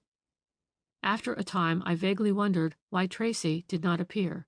It was nearly an hour before he came running down the path. When we met, he grasped my hand. His ruddy face was white, and he was panting heavily. "By Jove, old man, that was a near thing," he gasped. "But how did it happen? Tell me what was done. What did you see?" I asked. My teeth were chattering even in the hot sunshine. I looked at Tracy, who stood quiet now by my side. "Why do you not speak?" I asked. "What do you want to know?" he replied. "The dog is dead, poor brute, and you have escaped by the skin of your teeth. But how did it happen? Tell me what you know." "I will," he said then. "I was standing close up alongside that tower under the pines when I saw Zulu come round the corner, just where the wall is low. He passed within 2 feet of me, wagging his tail. I spoke to him. He looked round, but did not stop. Suddenly, to my amazement, I saw that he had something fastened to his collar, something from which a little smoke was rising. The next instant I perceived that it was a fuse, exactly like those my men use for blasting. Then the horror of the thing struck me. I remembered your telegram, and I knew what it meant. I grabbed at the dog to tear it off, but he slipped by, making down to you, as was natural. Then I shouted, for I saw your danger. Thank God, you just escaped, but it was a near thing, a matter of seconds." As he said the last words, I saw he was trembling horribly. Something in his attitude and manner aroused my suspicions. "The explosion took place nearly an hour ago," I said. "Why did you not come to me sooner? You are concealing something. What is the matter?" He did not speak. "You are concealing something?" "Yes, Oh, my God, yes. What, Tracy? Speak in heaven's name. It was not that girl. Tell me, Miss Hamilton had nothing to do with it? Yes, said Tracy again. Yes. He spoke in gasps, as though his breath failed him. I will tell you, he said. You must know, and the sooner it is over, the better. When the dog rushed to you, I saw a girl crouching behind a boulder of rock. She was Miss Hamilton. She was straining her neck and bending forward to watch the movement of the dog. She never saw me. When the report came, she clapped her hands to her ears, looked again as though her eyes would start from her head, uttered a shriek, and flew down the mountain in the opposite direction. I followed her like a madman. I called to her to stop. A sort of instinct told me what she was going to do. I knew that she was making for the cliff, just where there is a drop of 500 feet. She had an advantage of me, and she ran like the wind. She got to the edge of the cliff, while I was still a good way behind her. How she stopped herself I do not know, but she did. She stood as rigid as a statue, pressed her hand to her heart, turned and shouted to me. Your friend is alive, were her words. I have failed. Those who belong to the French Secret Service die when they fail. With that, she was over the precipice, Phineas. Old man, I am sick. The great burly fellow fell like a lump of lead at my feet. Tracy came to himself, and I brought him back to the hotel. And that evening I went with some workmen to discover the body of the miserable girl whose mission it had been to take my life. I found it mangled out of recognition. The next day we buried her on the side of the mountain. That evening Tracy spoke to me. I cannot stay here, Phineas. It is no use. I have wired to Cooper's Hill. They must send out another man to complete this job. I leave Cintra tomorrow morning. And I will go with you, was my answer. End of A Little Smoke, Part 2.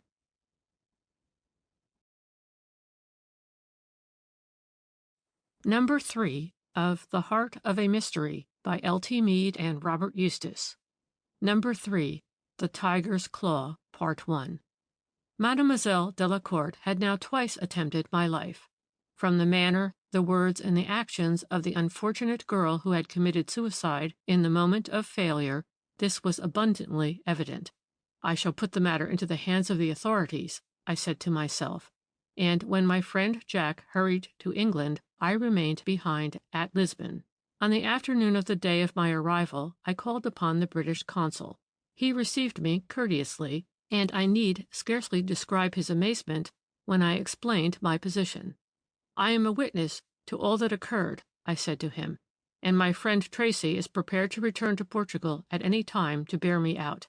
I trust, sir, I added, that you will give me your advice and assistance, for truly I am in a position of grave danger.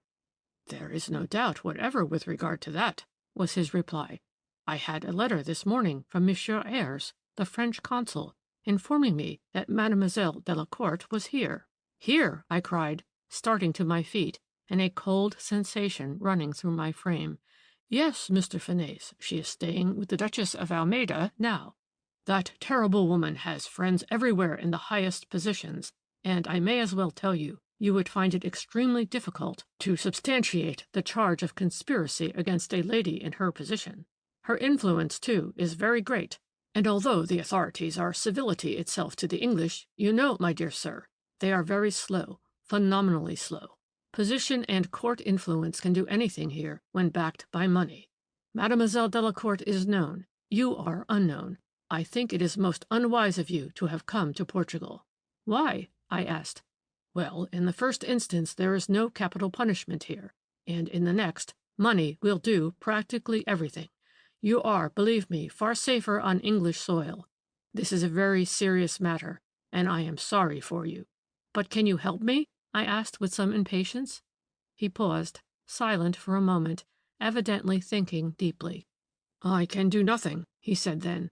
It is out of my power to work in the dark, and against such a foe as Mademoiselle Delacourt. But there is one man who might render you assistance. He is a Portuguese, and a personal friend of mine, and he is engaged by the government in many secret international inquiries. You may trust him absolutely. He is a very smart man, and speaks almost every European language. In short, you will find him an excellent fellow. This is his name and address. I should go and see him at once. I took the slip of paper he gave me. On it was written, José da Fonseca Pinheiro, Avenida da Liberdade, 32A. Thanking the British consul, I went at once to the address.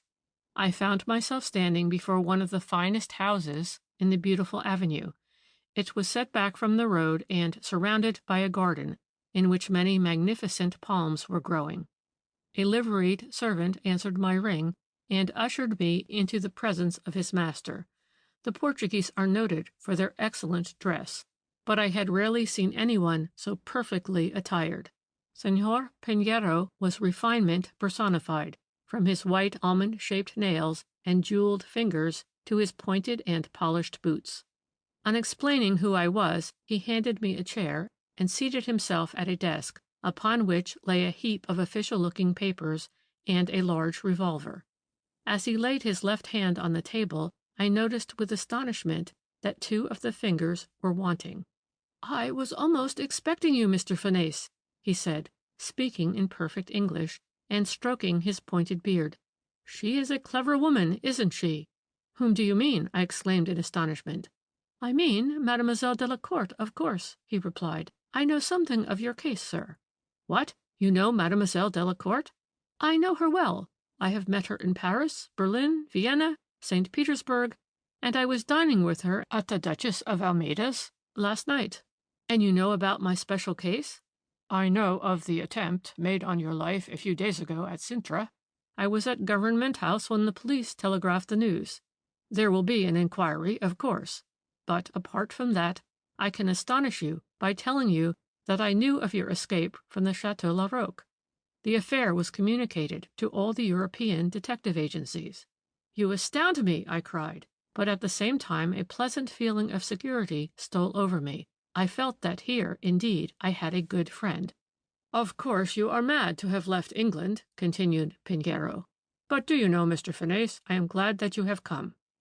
He spoke in a curious tone, and looked me full in the face. "Why?" I asked. "Because," he said, bending towards me, and with the fist of his crippled hand tightly clenched, "because it is the one desire of my life to see that woman in chains." The sudden transformation in the man's face was extraordinary. All the passion of his hot Latin blood, which only boils at some personal wrong, showed now in his voice, his eyes, and his features. "Nothing," he continued, "would give me greater pleasure than to see Mademoiselle Delacourt exposed in her true character, than to see her driven in disgrace from the European courts. But if that is effected, it means also her imprisonment. I can't help admiring her sometimes," he continued, a grim smile playing round his lips. "She is, I think, mad.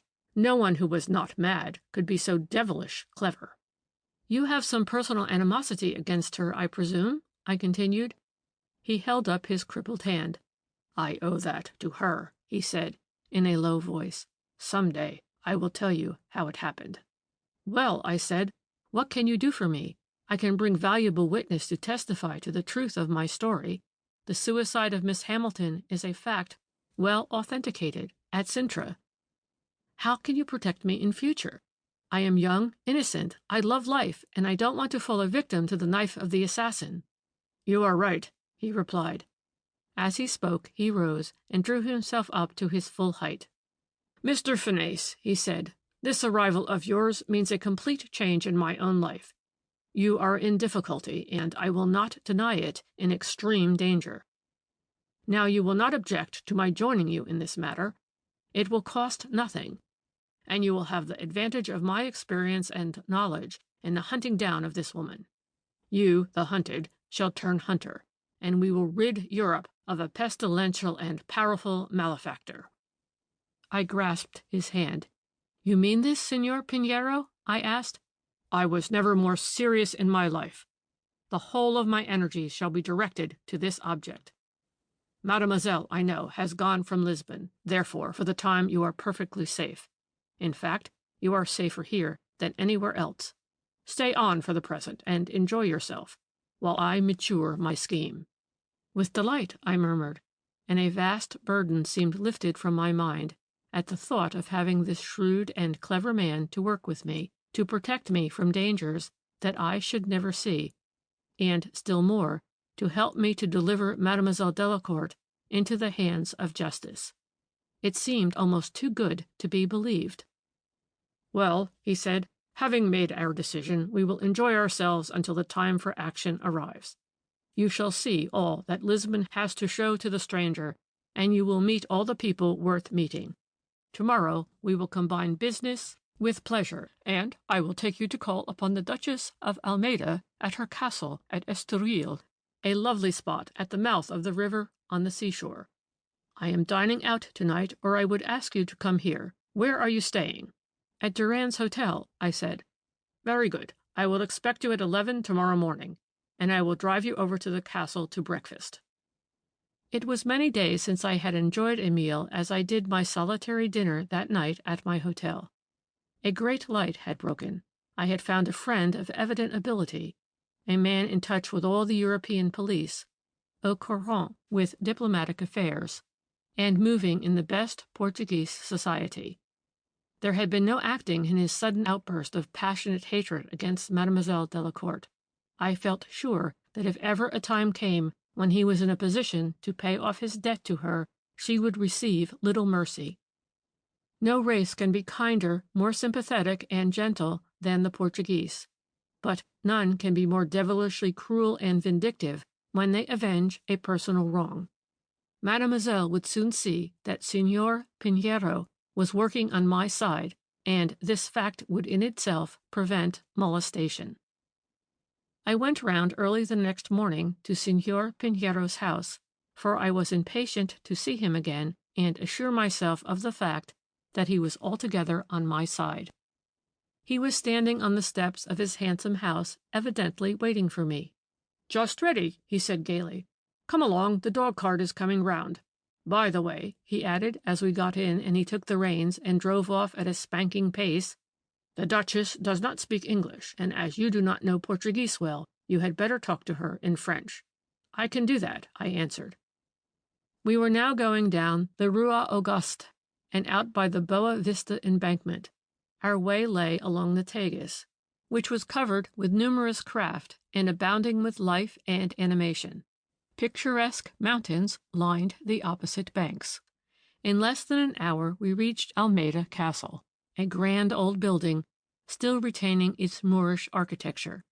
The castle was surrounded in front by magnificent gardens of palms and pines, while the back of the building ran down onto the sand by the seashore, in which the buttresses were deeply embedded. As we drove out, Signor Pinheiro gave me a short account of the old place.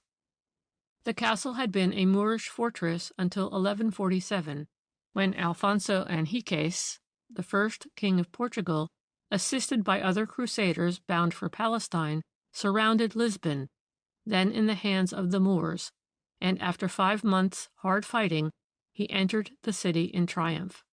After this, the house was given by him to his valiant lieutenant, the first Duke of Almeida, in whose family it has remained ever since. Pinheiro informed me that the house was full of treasures presented to the family by the celebrated Vasco da Gama on his return from India in 1499. "Remember," he said as we stopped at the house, "I am introducing you as a friend of Mademoiselle Delacourt's." "But why?" I interrupted in great surprise. "Because," he answered, "in no other way can you get information about her. She is, as I have already said, one of the cleverest women in Europe. My friends here also believe her to be an impersonification of all the virtues, and if they think that you are a friend of hers, they can talk freely." We were shown into a magnificent sala overlooking the sunlit sea, where we were received by the Duchess and her daughter, the Marchesa Ferraz. Both ladies welcomed Pinheiro with effusion, and me with kindly warmth. Portuguese girls are, as a rule, not good-looking, but the young Marchesa was an exception of the most striking kind. She was tall and slender, with the extreme bloom of youth on her softly rounded cheeks, with dark, lustrous eyes, and grace in her every movement. But the extraordinary thing about her was this: she had a remarkable likeness to Mademoiselle Delacourt. So striking was this likeness that I caught myself looking at her again and again.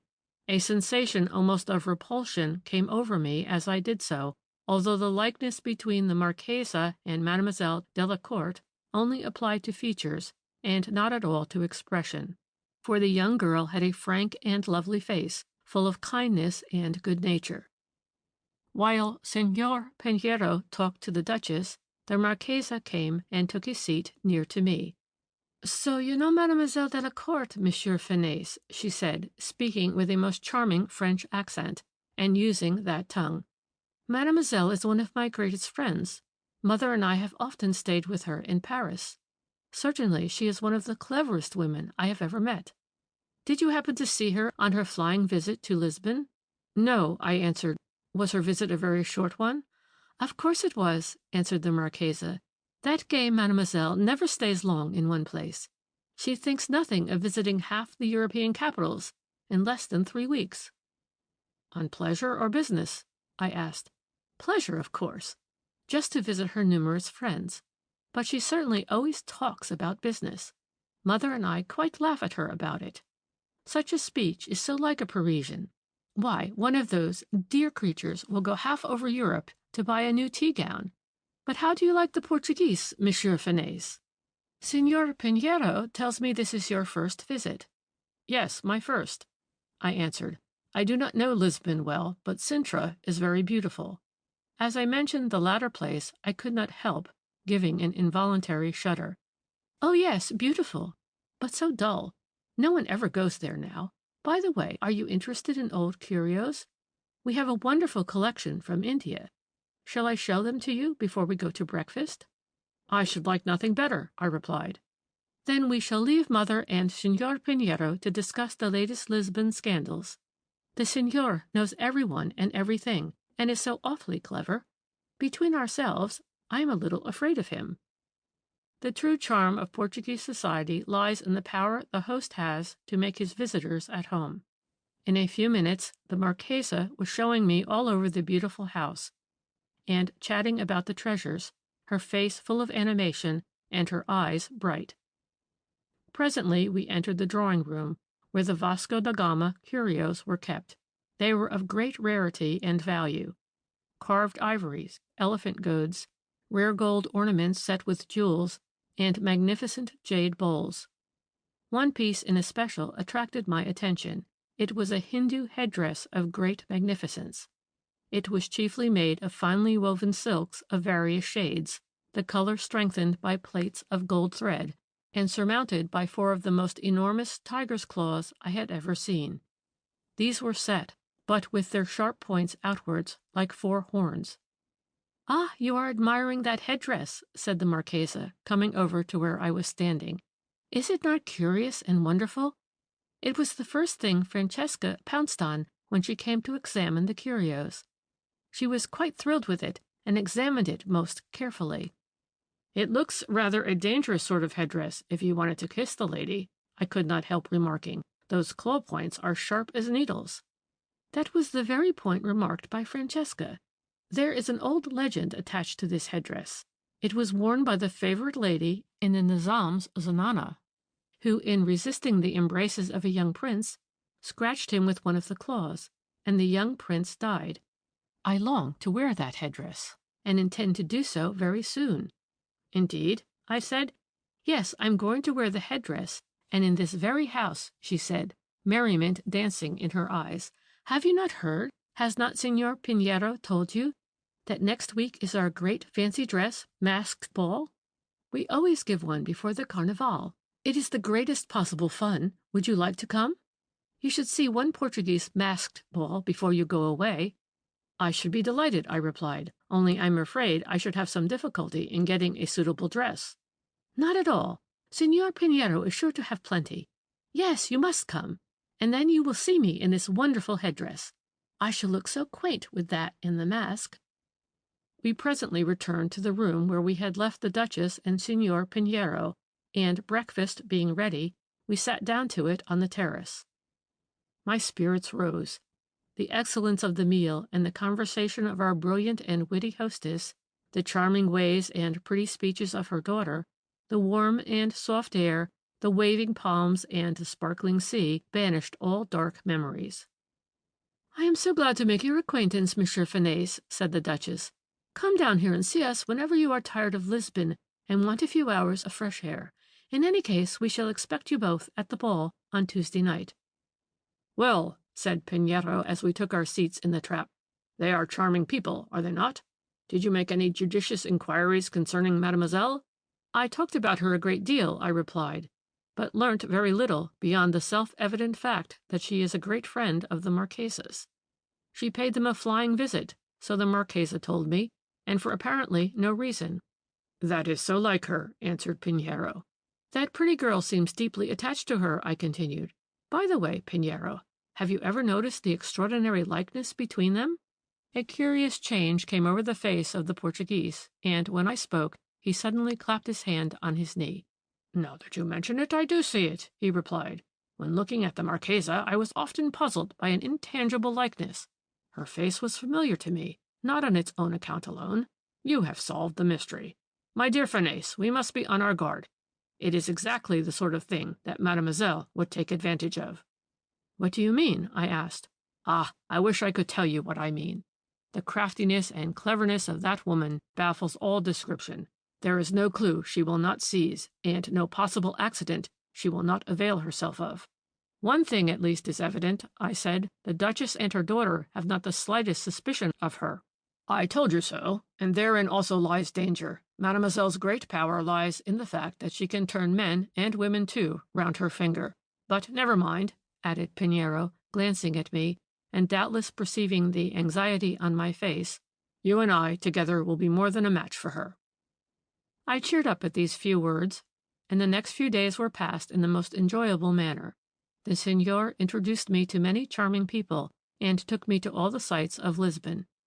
He seldom referred to Mademoiselle Delacourt, and once, when I spoke of her, he replied shortly, "Don't worry, leave the thing to me. I will tell you one thing. Although I don't speak of that fair lady, she is seldom absent from my thoughts.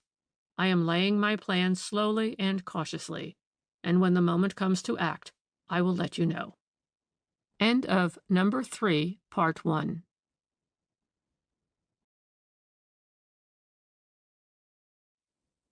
Number 3, part 2 of The Heart of a Mystery by L.T. Meade and Robert Eustace. The Tiger's Claw, Part 2. So the days passed pleasantly enough, and at last the night of the fancy ball at Almeida Castle arrived. Pinheiro had helped me to design the fancy dress which I was to wear, and in which, I prided myself, my best friend would not recognize me. I had just finished dinner on this special evening when the waiter handed me a note from Signor Pinheiro. "Please come round at once, I want to see you," it ran. In 5 minutes' time I was in his room. I found him standing by the open window, a letter in his hand. When he saw me, he turned round slowly and gave it to me to read without a remark. "Not from Mademoiselle!" I cried. He nodded, but did not speak. My hand began to tremble, and a sick sensation visited me. "Read it," said Pinheiro, now showing some impatience. "She has heard that I am at work, and the bluster and bounce show that she is afraid.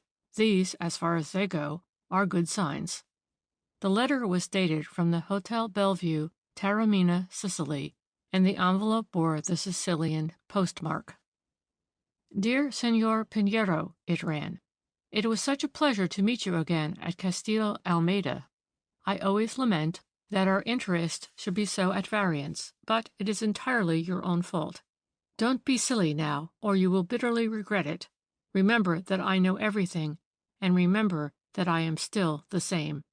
Francesca. P.S. I have just arrived here. The climate is divine. Why don't you come?" "What has she gone to Sicily for?" I could not help exclaiming as I folded the letter and returned it to my host. "I suppose because there is no extradition?" "She is not in Sicily, and has never been there," was the signor's reply. I stared at Pinheiro. "That is her writing and signature," I said, "and the postmark is Sicilian, of the correct date." "True, but I had reason to suspect the genuineness of that letter. I have just cabled to Bellevue, at Taormina, and she is not there. The letter was written and sent to a friend to post there. At present, I have no information as to her whereabouts. There is one feature in the letter which I do not like. Beyond doubt, it was sent with a purpose. What that purpose is, I don't quite know. As far as we are concerned, it means, doubtless, that we must be more on our guard than ever."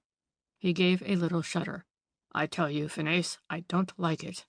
"You mean that we are in some unknown danger?" He shrugged his shoulders. "Possibly. Nay, I should add probably. But whether or no, I mean to enjoy myself tonight. Go back and dress, and come round here, and we will forget Mademoiselle in the mazes of the cotillion."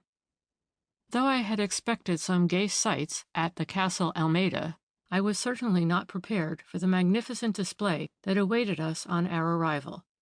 The beautiful gardens and terraces were hung with festoons of Japanese lanterns, and were already astir with revelers in fantastic dresses, and all masked. Upon the polished inlaid floor of the great ballroom many couples were waltzing to the strains of a military band in the gallery. According to our English notions of society, a Portuguese masked ball would seem unaccountable and strange, for all introductions were dispensed with, and as the features of men and women alike were hidden under the mask, it was impossible to tell with whom one was dancing. But there was one lady, at any rate, whom I had no difficulty in recognizing, and that was the young Marchesa Ferraz. I had not been in the ballroom 2 minutes before I recognized her. She was dressed as Queen Margarita of Spain, with a large lace ruffle and the most magnificent black Spanish lace arranged round her slender form that I had ever seen. Upon her head she wore the curious Indian headdress with its 4 tiger claws. The effect was marvelous. It gave a strange feline look to the head and face, though the latter was closely hidden by a black mask. I made my way across to her. "You look magnificent in your beautiful headdress, Marchesa Ferraz," I said. "I only hope you will be merciful to your partners, for you are armed against any unfavorable advances." "Yes, I am armed, Monsieur Phineas," she replied in so low a voice that, with the noise of the music, I could scarcely catch the words. She gave me a flashing glance with her lovely eyes, and again I could not help likening her to Mademoiselle Delacourt. "Has Signor Pinheiro come with you tonight?" she asked. "Yes, of course. There he is, close to us. Don't you see him? He is dressed as Vasco da Gama, to whom your family owes your headdress. But will you give me the pleasure of a dance, Marchesa?" "Later, I shall be delighted." Again she spoke in a whisper, and making me a low bow, she moved off among the throng. It crossed my mind, just at that moment, that there was something strange and a little unaccountable in her manner. But I had forgotten it the next minute in waltzing with an unknown but magnificent dancer. Several times during the evening I caught sight of the Marchesa waltzing with her many partners. There was a gay abandon about all her movements. Her dancing was the perfection of charming and exquisite movements, and I looked forward with pleasure to the moment when I should encircle her slim waist with my arm and conduct her through the mazes of the waltz. From time to time my other partners spoke of the Marchesa, and each and all, when they alluded to her, mentioned her headdress with a degree of envy. "It is our great ambition," said one slender girl, looking into my face as she spoke, and flashing at me a pair of magnificent Spanish eyes. "It is our great ambition at our fancy balls to wear something outre, strange and unconventional. You can judge for yourself, monsieur," she said, speaking in excellent French, "that such an ambition becomes more and more difficult to gratify as time goes on, all ideas being used up in advance. Now the Marchesa has exceeded herself tonight. She can be recognized anywhere. Hers is the most distinguished figure at the ball." I made some suitable reply, and as the hour was midnight, and the time had come when I might claim the fulfillment of the Portuguese girl's promise, I went to seek for her. I wandered into the gardens and was just passing a fountain which sent its cool spray, full of rosy light, up into the night air, when I heard a light laugh almost in my ear. I turned quickly, but no one was visible, but the next moment the following words were distinctly audible. "Doesn't she do it well? And the best of the fun is that everyone takes her for me." The voice was exactly like that of the Marchesa. What did she mean? I called her name, but receiving no answer, wandered down further into the grounds. It would not be difficult to find her on account of her characteristic and towering headdress. I had sauntered down one of the pathways towards the sea when suddenly, by the light of a Chinese lantern, I caught sight of her, moving swiftly in an opposite direction, along a parallel pathway which separated her from me by a low hedge of laurustine. She was alone, and I stopped and called to her. "Marchesa," I cried, "I have come to claim your promise." She stopped abruptly, and waited for me to go up to her. "Monsieur Fanez?" she said in courteous tones.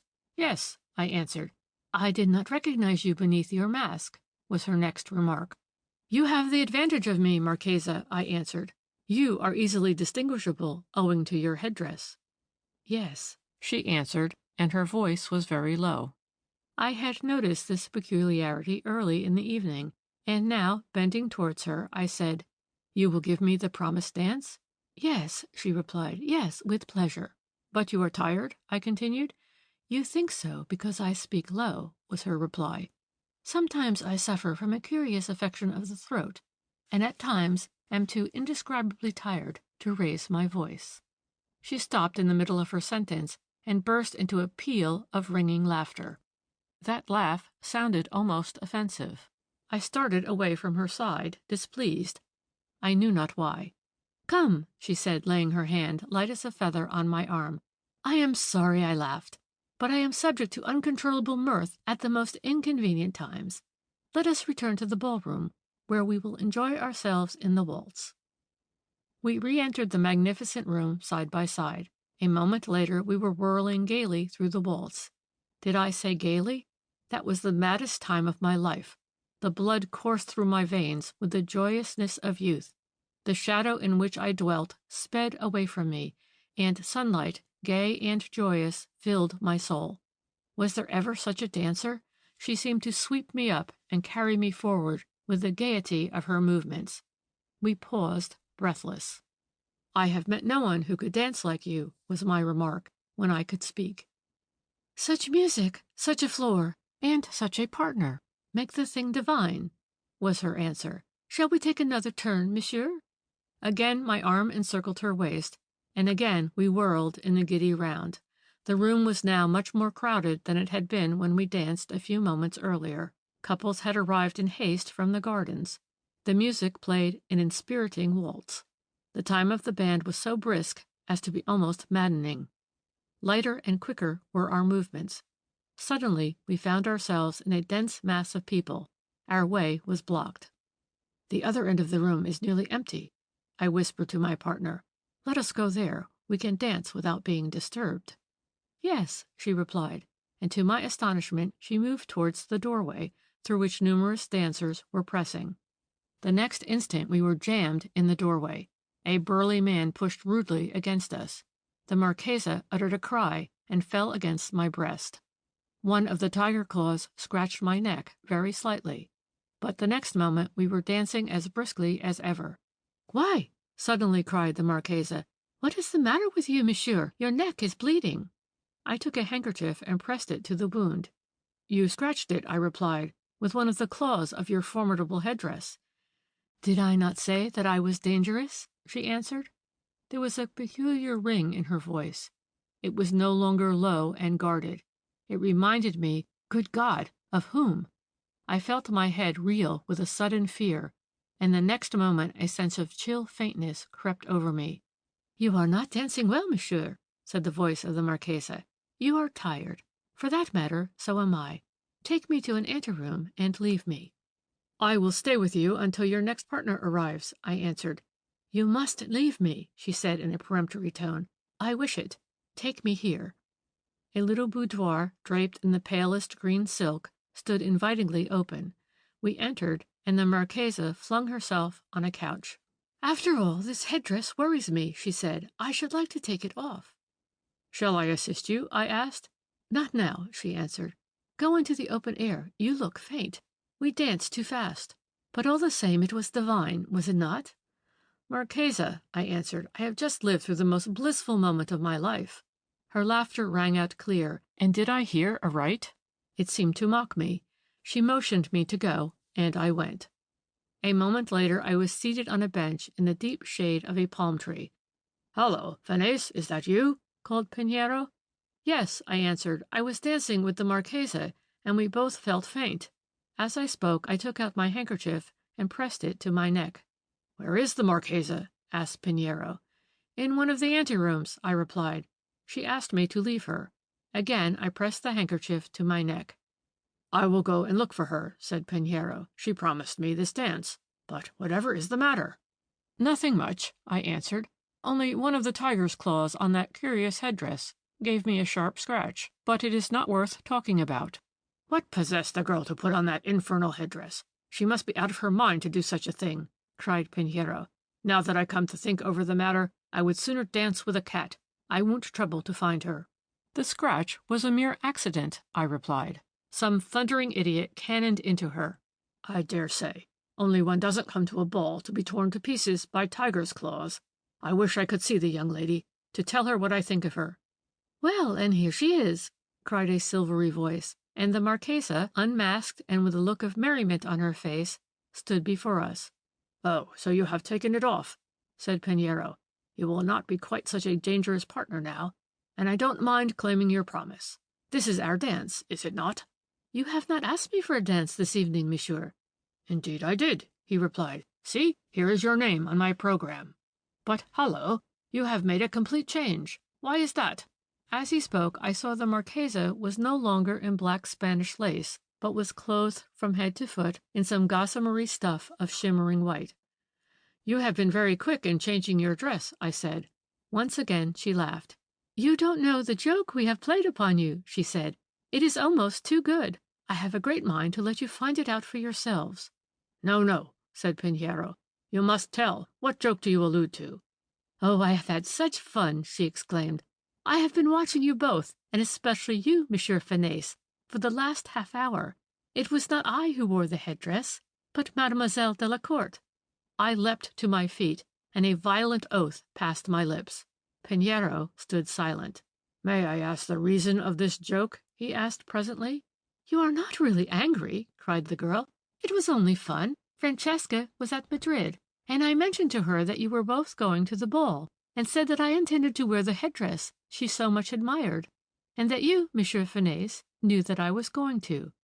Then she wrote to me, asking me to let her take my place, and begged me not to say a word to anyone. I am so sorry that the claw scratched you, Monsieur Fenez. It is not serious, is it?"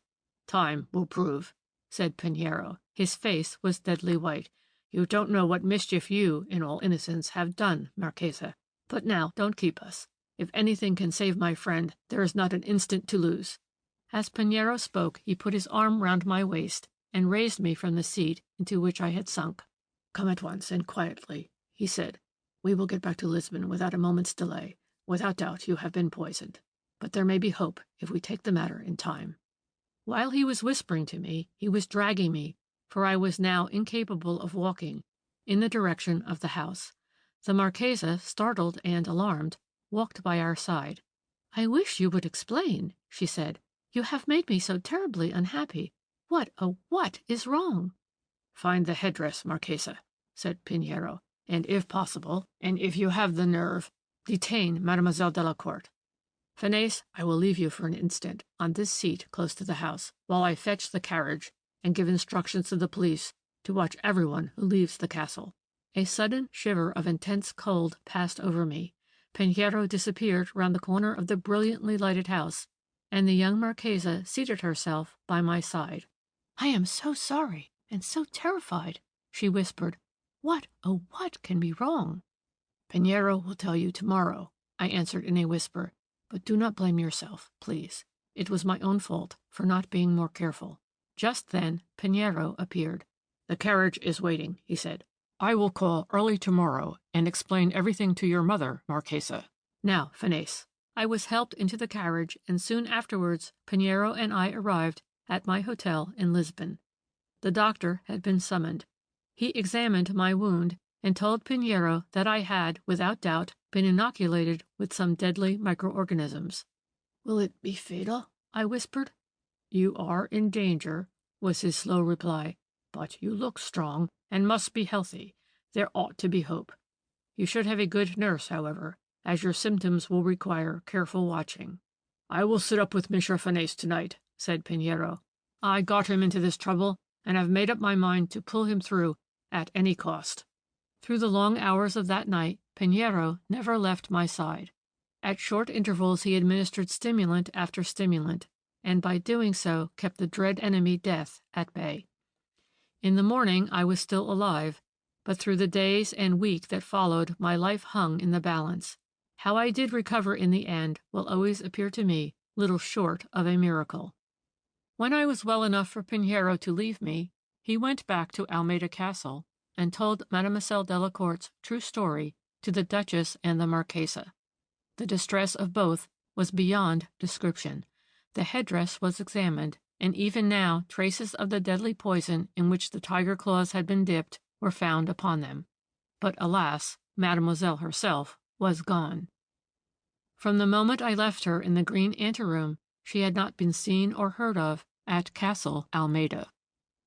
End of The Tiger's Claw, Part 2.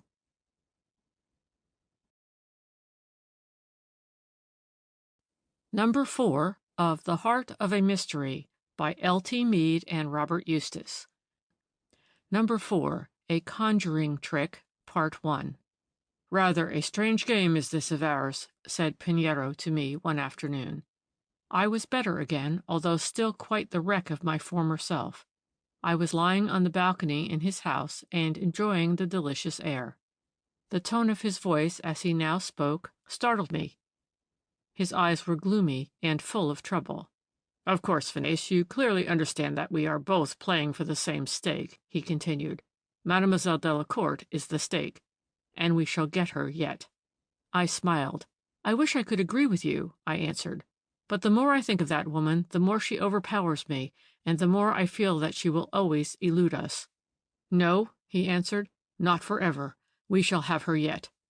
He had scarcely uttered the words before the servant entered the room bearing a letter which was addressed to me and had an English postmark on it. I opened it hastily and in some fear. Had my lawyer in London bad news to convey? One glance, however, reassured me. The letter was from an old friend of my father's, a certain Sir James Nowell of the War Office. It ran as follows: "My dear Fanès, I am wondering if you are home again. I want to see you very particularly, so I write this on the chance that it will be forwarded to your present address, wherever it happens to be. You will be surprised to learn that your old friend Evelyn is engaged. The wedding is to take place in less than a month. She is about to marry my private secretary, Mr. Monk, a very clever fellow who has been in my employment for some time. Monk has lately come in for a considerable property, and will leave me immediately after the wedding. I want someone to take his place, and it has occurred to me that you might like the post. It is essential that I should have a man with me on whom I can absolutely rely. We cannot shut our eyes to the fact that hostilities between this country and the Transvaal are more than likely. Will you wire me your answer on receipt of this? I beg you to come if possible. There is more in my request than meets the eye. Yours in haste, James Nowell." "It is odd," I said, handing the letter across to my friend. "I seem destined to be mixed up in this infernal war. Read the letter, Pinheiro, and tell me what I should do." Pinheiro read Sir James Nowell's communication very quietly. When he came to the end, a grim smile played round the corners of his lips.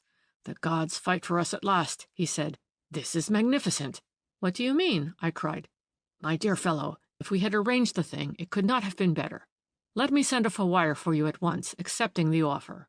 A sudden animation lit up his face and gleamed in his eyes. "You are thinking of the last sentence in Sir James Nowell's letter," I remarked. "Possibly I am," he answered.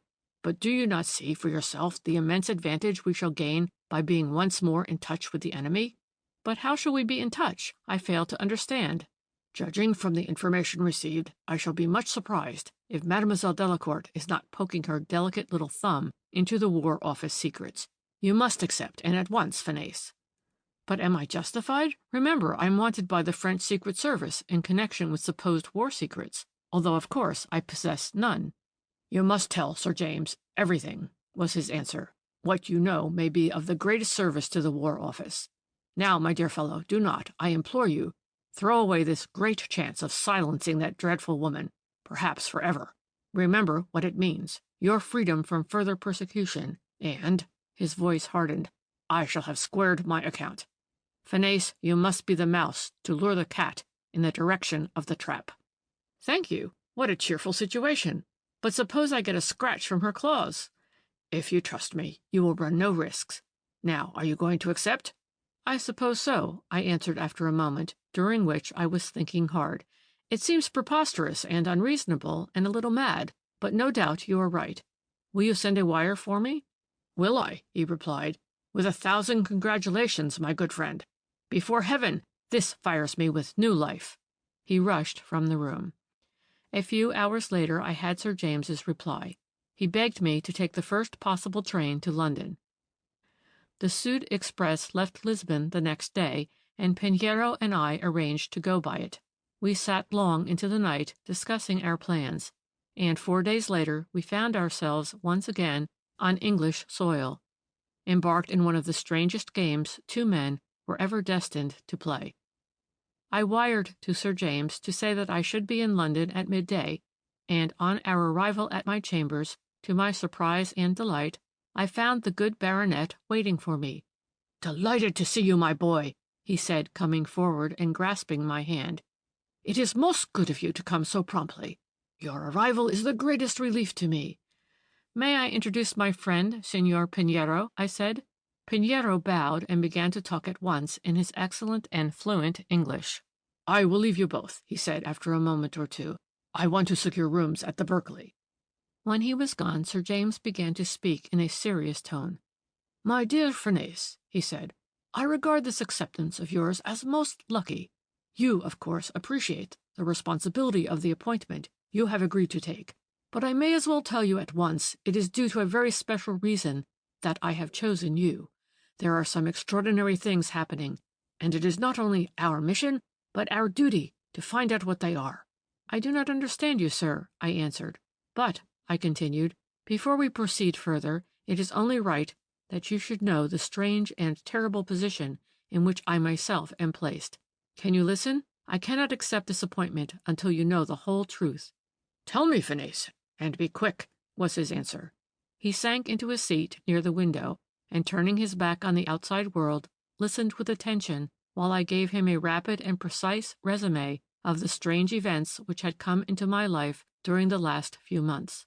Before I reached the end, I could see that he was much excited, and as I finished, he leapt to his feet.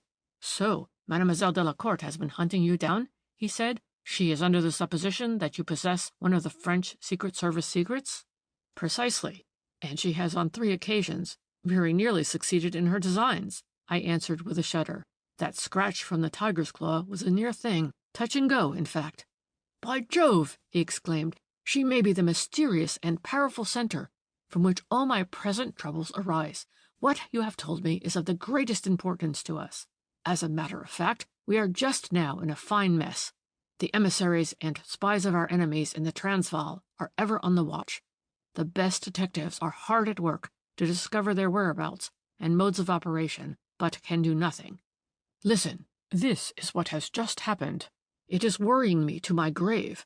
On 2 occasions lately we have discovered that some of our most private secrets in connection with our armaments and reserves have found their way to the Transvaal through French channels, and the horror of the whole thing is that they are secrets for which I alone am responsible. Everything conceivable has been done to discover the traitor, but the man to do so has yet to be found." "Then I can name him," I cried. "The man of all men for your work. You have just seen him, Signor Pinheiro. Political intrigue is his specialty. He speaks almost every European language, and is well known to the police in all the capitals of Europe.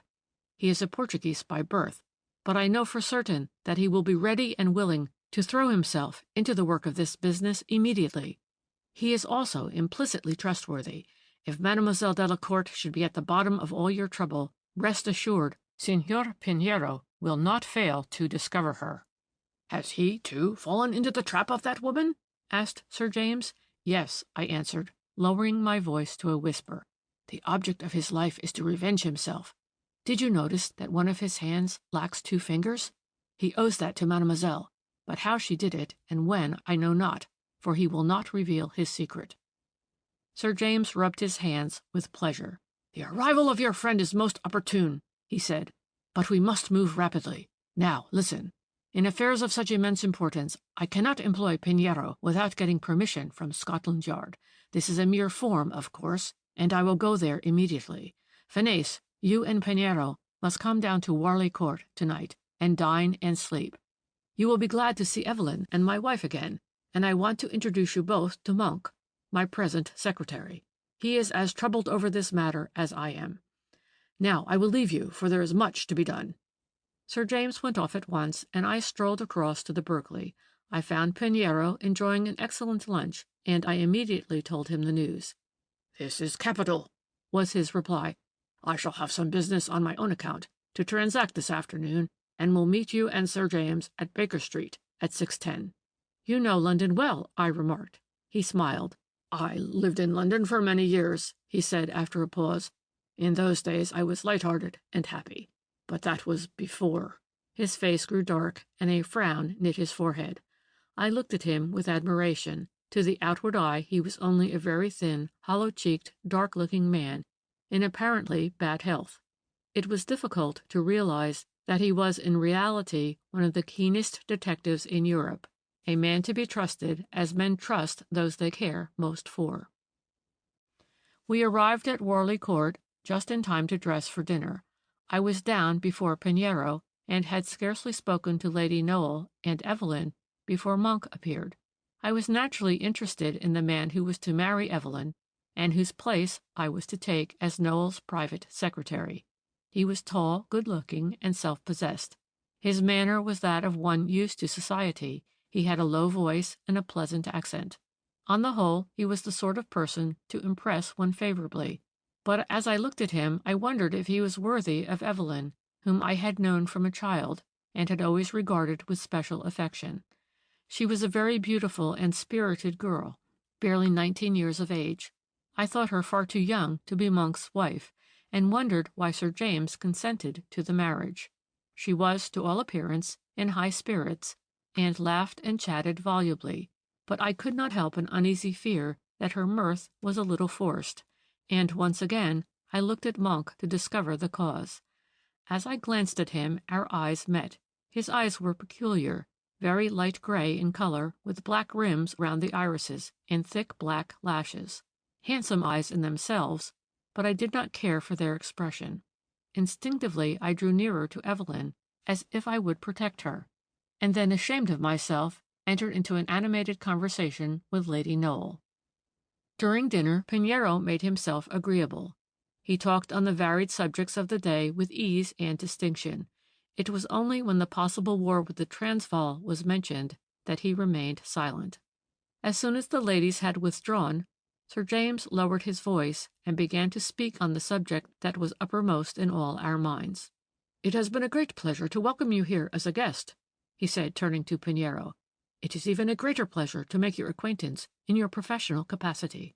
I have been to Scotland Yard today, and have secured your services in connection with a very serious official question. Inspector Scott welcomes your cooperation, and authorizes me to give you my fullest confidence."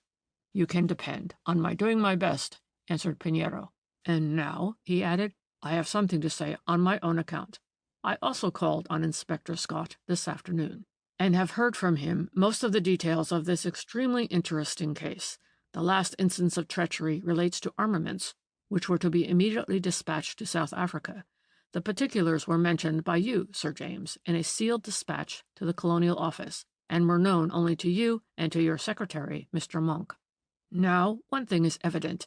We are face to face with some entirely new criminal method, of which there has been no previous experience in the annals of crime. Otherwise, such information could not have been obtained by a spy. There is no doubt whatever that it was through Paris that this information was forwarded to President Kruger. Of course, I can speak freely in the presence of Mr. Monk?" "Certainly," cried Sir James. "Monk is my private secretary." "Then I shall betray no confidence when I make a remark. Mr. Finesse has already told you how by an extraordinary coincidence he and I are both in touch with that most dreadful gang of spies, at the head of which is Mademoiselle Delacourt." At these words, Monk got up slowly, went to the door, and turned the key in the lock. "What is the matter, Monk?" asked Sir James, irritation in his voice. "Nothing, Sir James. As we are talking on such very private matters, I thought it best to secure our not being interrupted." Pinheiro gave the private secretary a keen glance, then looked at Sir James. "I know all about your adventures in Portugal," said the baronet. "But now to return once more to my own affairs. The day after tomorrow I shall be sending in my communication to the Foreign Office in reference to shell ammunition. Of course, the usual secrecy will be exercised. But, should this matter leak out, as other matters have done, the result will be most disastrous. I shall, of course, have to give up my appointment at the War Office. My reputation will be damaged. I shall be a ruined man. But why should I talk of my private affairs? The disaster to the country at large is what one has to guard against." "Your position is a very grave one," said Pinheiro, "and you will have to use the utmost caution, remembering the system of espionage to which you are doubtless subjected. Now, I am taking up this matter, and shall work with Inspector Scott, and will not trouble you with any further discussion. I by no means despair of solving the riddle. Perhaps before your wedding day, sir." Here Pinheiro bowed to Monk. "I shall leave here early in the morning and return to town," he added. "By the way, Mr. Monk, I must add my trifle to Miss Knowles' wedding presents. Can you tell me the name of a good jeweler?" Monk mentioned the name of a West End firm, and then added, "But you must not think of giving us a present, signor." "Pray scribble the name down," said Pinheiro, passing him an old envelope. He did so, and returned it to the Portuguese. When we joined the ladies, Evelyn came to my side. "I have been waiting to talk to you," she said. "Come into the conservatory. Oh, do be quick. I don't want father to ask me to sing." The girl's face was grave, and even old for her years. I wondered at its expression, and my heart beat for a moment a little quicker than usual, while a strange sensation of apprehension swept like a cold wind through my frame. We strolled into the conservatory. Evelyn paused by a magnolia tree in full flower, and plucking one of the blossoms, began to pull it to pieces. "Now tell me," she said quickly, "what is the matter? What is wrong?" "How do you know there's anything wrong?" I asked. She stamped her foot. "Am I a child?" she asked. "My mother notices nothing, but I am not blind. My father is in trouble. There is a burden on his heart. Has he confided it to you?" "He has," I said after a pause. "There is something the matter. It relates to his work at the War Office. I must not tell you more. I cannot betray his confidence, can I?" "You have told me all I want to know," she replied. She stood still, looking straight before her. Her beautiful eyes were full of intense trouble, almost despair. Suddenly they filled to the brim with large drops which rolled down her cheeks. She bent towards me, her voice low and troubled. "My father's unhappiness has something to do with Reginald Monk." "What do you mean?" I could not help exclaiming. "You are engaged to Monk." "I know, I know." "And you are happy? It cannot be otherwise. I have known you, Evelyn, from a child. Tell me that you are happy. You love the man whom you are about to marry?" "No," she said in a low voice, "but I am marrying him because it is the only way in which I can save my father." "Evelyn, what can I do for you? This is terrible." We had reached the farther end of the conservatory. There was a door here which led onto the lawn. Evelyn opened it, and we both stepped out. "I can no more confide in you than you can confide in me," she said. "But I will give you one commission for the sake of old times. Discover the truth." "If I only could!" I exclaimed. "You must go back. I am suspected. I feel as if the air were full of spies. You cannot guess what I am enduring, Mr. Phineas. For the sake of our old friendship, discover the truth." "I will," I said, and she left me. End of Number 4, Part 1.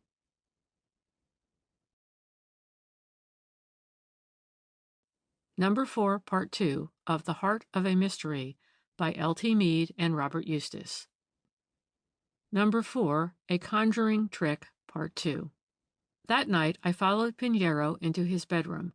"What do you think of matters?" I asked. "Can Mademoiselle Delacourt be at the bottom of this mystery?" "Ask me no questions," answered Pinheiro. "I have hope, and it points in a certain direction. But I may be wrong, of course. If there is one person more than another whom I pity in this unfortunate affair, it is Miss Knoll. She is little more than a child. The man is double her age. What could have induced her father to consent to the engagement? Why, the girl is not even happy. What eyes you have, my friend, I could not help remarking. He smiled. Practice, he said, shrugging his shoulders. I left him and went to my own room, but although very tired after my long journey, I could not sleep. Evelyn's words haunted me. Discover the truth, she had said. How was I to do so? The next day, Sir James Pinheiro and Monk went up to town, but I remained at Worley Court. I felt tempted to take advantage of the opportunity to draw some further confidences from Evelyn, but she avoided me, devoting herself absolutely to her mother, from whose side she never stirred. The men returned in time for dinner, and just before dressing, Pinheiro drew me aside. I intend to do some conjuring tricks tonight, Phineas, he said. Back me up, will you? Certainly, but what a strange idea. Oh, I just want to amuse the company. I am rather clever at sleight of hand. We entered the drawing-room. After dinner, Pinheiro proposed to act magician for the occasion. His proposition was hailed with pleasure, and Evelyn in particular expressed her approval. Fancy being in the presence of a real live conjurer once more, she said. A man who draws ribbons out of hats and makes coins spin as if they were alive. This will be a return to my childish days. Be sure of one thing, Signor. Whenever you score a trick, I shall clap you. Pinheiro laughed, and Monk drew near and stood by her side. They made a handsome couple, and a cursory observer would have argued well for the proposed match. In a few moments, Pinheiro was busy with cards, coins, hats, and handkerchiefs, delighting us all with his cleverness and sleight of hand. As I watched his deft, white fingers and the eager expression on his face while he made his passes, rattling off a patter with each new trick, I could not help thinking of the great conjuring trick, involving tremendous issues in which he was himself engaged. And now, he said, after he had amused us with his clever performances for about a quarter of an hour, I mean to give you my last, and, I hope, my most remarkable trick. Will someone in the room write a sentence? Any sentence will do. Perhaps, Miss Noel, you will oblige me? When you have written your sentence, fold up the paper, do not show it to anyone, but put it into that hat. Meanwhile, I will leave the room and write the same sentence outside. But how can you, cried Lady Noel, when you won't know anything about Evelyn's choice? Have you never heard of thought-reading, dear madam?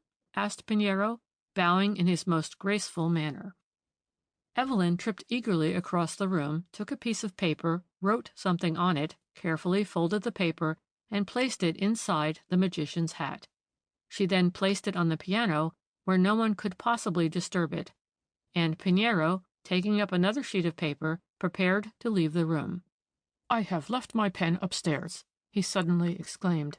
Will you lend me your stylographic pen, Mr. Monk? Monk immediately gave him the pen, and Pinheiro left the room. He returned in a few moments, holding a folded piece of paper in his hand. Now, Miss Noel, he said, will you read your sentence aloud? Evelyn took the piece of paper out of the hat, and read in a clear voice, so that everyone in the room could hear her, the well-known proverb, Still waters run deep. Pinheiro smiled. He then unfolded his paper and read, with the calm assurance of a man certain of having scored his trick, the equally well-known proverb, Honesty is the best policy. There was a moment's pause of dead silence in the room. Then I exclaimed, You have not done the trick. Yes, he answered gravely, and I have scored well. There was something very peculiar and almost uncanny in his words. His eyes danced with triumph. Finally, they rested on Monk. I have scored, he repeated. I will explain, I hope, before your wedding, Miss Evelyn. Everyone looked surprised and disappointed, and Lady Noel said in a cold voice, I fail to understand. When we went to our rooms, I said to Pinheiro, You really are an enigma. How can you pretend that you guessed Evelyn's sentence? Pinheiro rubbed his hands. I admit that I gave you all a hard nut to crack, he said, but the riddle will be explained, all being well, before the wedding, Phineas. Cheer up. Things are progressing favorably. Pinheiro, I said, I would give almost anything in the world to prevent this marriage. His eyes twinkled. How strange, he said. Those are precisely my sentiments." As he spoke, he left the room. The next morning my friend and I both left Warley Court, promising to return the following Tuesday for the wedding. Sir James and Monk travelled up to town with us, and when we got to St. John's Wood, Inspector Scott met us at the station. I thought Pinheiro would have gone off with him, but, to my surprise, he expressed his intention of returning to my rooms with me. "What are you going to do?" I asked. "I thought you would spend today at the War Office." "No," he replied, "I shall spend today in your rooms, Phineas. Dear, dear, this is a wicked world." I could not get any information out of him, and gave way to a sense of annoyance. When time was so short and so much hung in the balance, how could he be content to sit down with his hands before him? Nevertheless, strange or not, this was precisely what Pinheiro did intend to do. He looked morose and disagreeable, and, as far as I could tell, did not move a finger to elucidate the mystery. At last, the all-important day arrived. The wedding was fixed for 12 o'clock, but soon after 10, Pinheiro and I arrived at Warley Court. Already some 40 other guests had assembled. I went to seek Sir James in his study. His face wore a very perturbed expression. "Has Pinheiro come?" he asked. "Yes," I answered. "Well, I must see him at once. The worst has happened. I am almost mad. Once more my secret information has leaked out. This sort of thing cannot go on, and I must of course resign my position at the War Office." "I am bitterly sorry for you," I answered. "Poor Evelyn! What a sad wedding day for her!" "Her attitude puzzles me also," said Noel, raising his anxious face to mine. "I doubt if the child is happy. Her mother tells me that she cried herself to sleep last night. For heaven's sake," I could not help exclaiming, "do not let this marriage go on if there is any doubt on that point. Though it is the 11th hour, there is still time to stop it." "No, no," he said after a moment of deep thought. "Most girls are nervous on occasions like the present, and Evelyn always knew her own mind. Beyond doubt, she is deeply attached to Monk. She has had good opportunities of studying his character, for he has been my secretary for over 2 years." "You would like to see Signor Pinheiro," I said after a pause. "Shall I fetch him for you?" He had sunk into a chair and buried his face in his hands. Now he started up. "My thoughts are in a whirl," he exclaimed. "What with the wedding and this disgraceful business, I do not know what I am doing. To tell the truth, Phineas, I am disappointed in your friend. He seems to have done nothing to help us." "Neither can I understand him," I answered. "But here he comes to answer for himself." The door opened and Pinheiro entered. A complete change had come over him. During the last few days he had been languid and even lethargic. Now a queer excitement filled him. He carried a small bag in his hand, and also a long blue envelope. "Sir James," he said, speaking with rapidity, "I hold in this bag the wedding present which I mean to give to your son-in-law, and in this envelope I hold something else. But to business. I am grieved to have to perform a most disagreeable duty at once." "What do you mean?" cried Sir James, springing to his feet. "Have you found a clue?" "It looks like it," answered Pinheiro, opening the bag. "But we will soon tell. Inspector Scott is here. He is in plain clothes. Do not alarm Miss Knoll. The matter won't take 5 minutes." "Can I see Monk?" My heart began to beat. What on earth was going to happen? Sir James rang the bell. "Ask Mr. Monk to be good enough to step here," he said to the servant who entered. The man withdrew, and in another moment Monk, dressed for his wedding and looking particularly handsome, entered the room, accompanied by Inspector Scott. "This must mean good news, Signor Pinheiro," he exclaimed. "You would not bring Inspector Scott down here for nothing. I hope that you are going to put all our doubts to rest." By way of answer, Pinheiro drew a small sheet of paper from the envelope. "This paper was signed yesterday in Paris," he said. "It was written by someone in England and conveyed to someone in Paris the full particulars of a private dispatch written by Sir James Knoll last Thursday. It is in the form of a letter, which is apparently written to a friend, but that is of no consequence. Is anything the matter, Mr. Monk?" "Nothing. Excuse me, I have forgotten a certain matter. I will be back in a moment." "You must not leave the room just at present, sir," here interrupted Inspector Scott. "You must hear the rest of what this gentleman has to say." Monk leant against the frame of the window. I saw that his face was white and that his lips trembled. Without taking any further notice of him, Pinheiro now produced some chemical apparatus from his bag. He proceeded to arrange it. When everything was in order, he looked straight up at Monk and said in a short, jerky voice, "I propose, sir, to give you this as your wedding present. Now, pray listen. I must crave your earnest attention, gentlemen. I have here in this little glass vessel some zinc trimmings. Observe that I add some diluted sulfuric acid to the trimmings. Hydrogen gas is now evolved. This I will set a light to." As he spoke, he struck a match, and applying it to the opening of the little glass tube, a pale flame began to burn. "So far, so good, gentlemen," continued Pinheiro. "I now proceed to the next part of my interesting work. I will moisten a portion of this letter." Here he tore off a piece from the letter which he had taken from the blue envelope and dipped it into water. "I add this paper to the contents of the glass vessel. If, now, this pale blue flame is changed to lilac color, and gives me a black deposit at the bottom of this plate that I hold over the flame," he raised an ordinary dinner plate in his hand as he spoke, "arsenic is proved to be present in the ink with which it is written." We all gazed at him in utter amazement. Not one word was spoken. I had not the slightest notion of what it meant, but I noticed that Pinheiro's long fingers trembled as he added the moistened paper to the vessel. Almost instantly the flame changed to a distinct lilac color. He then applied the plate to the flame, and a black, sooty deposit was at once formed. When this happened, he looked up and nodded to Inspector Scott. Before any of us could move or utter a sound, the latter laid his hand on Monk's shoulder. "I arrest you, Reginald James Monk, on the charge of high treason to Her Majesty's government." If a thunderbolt had fallen in the room, the sensation could not have been more profound.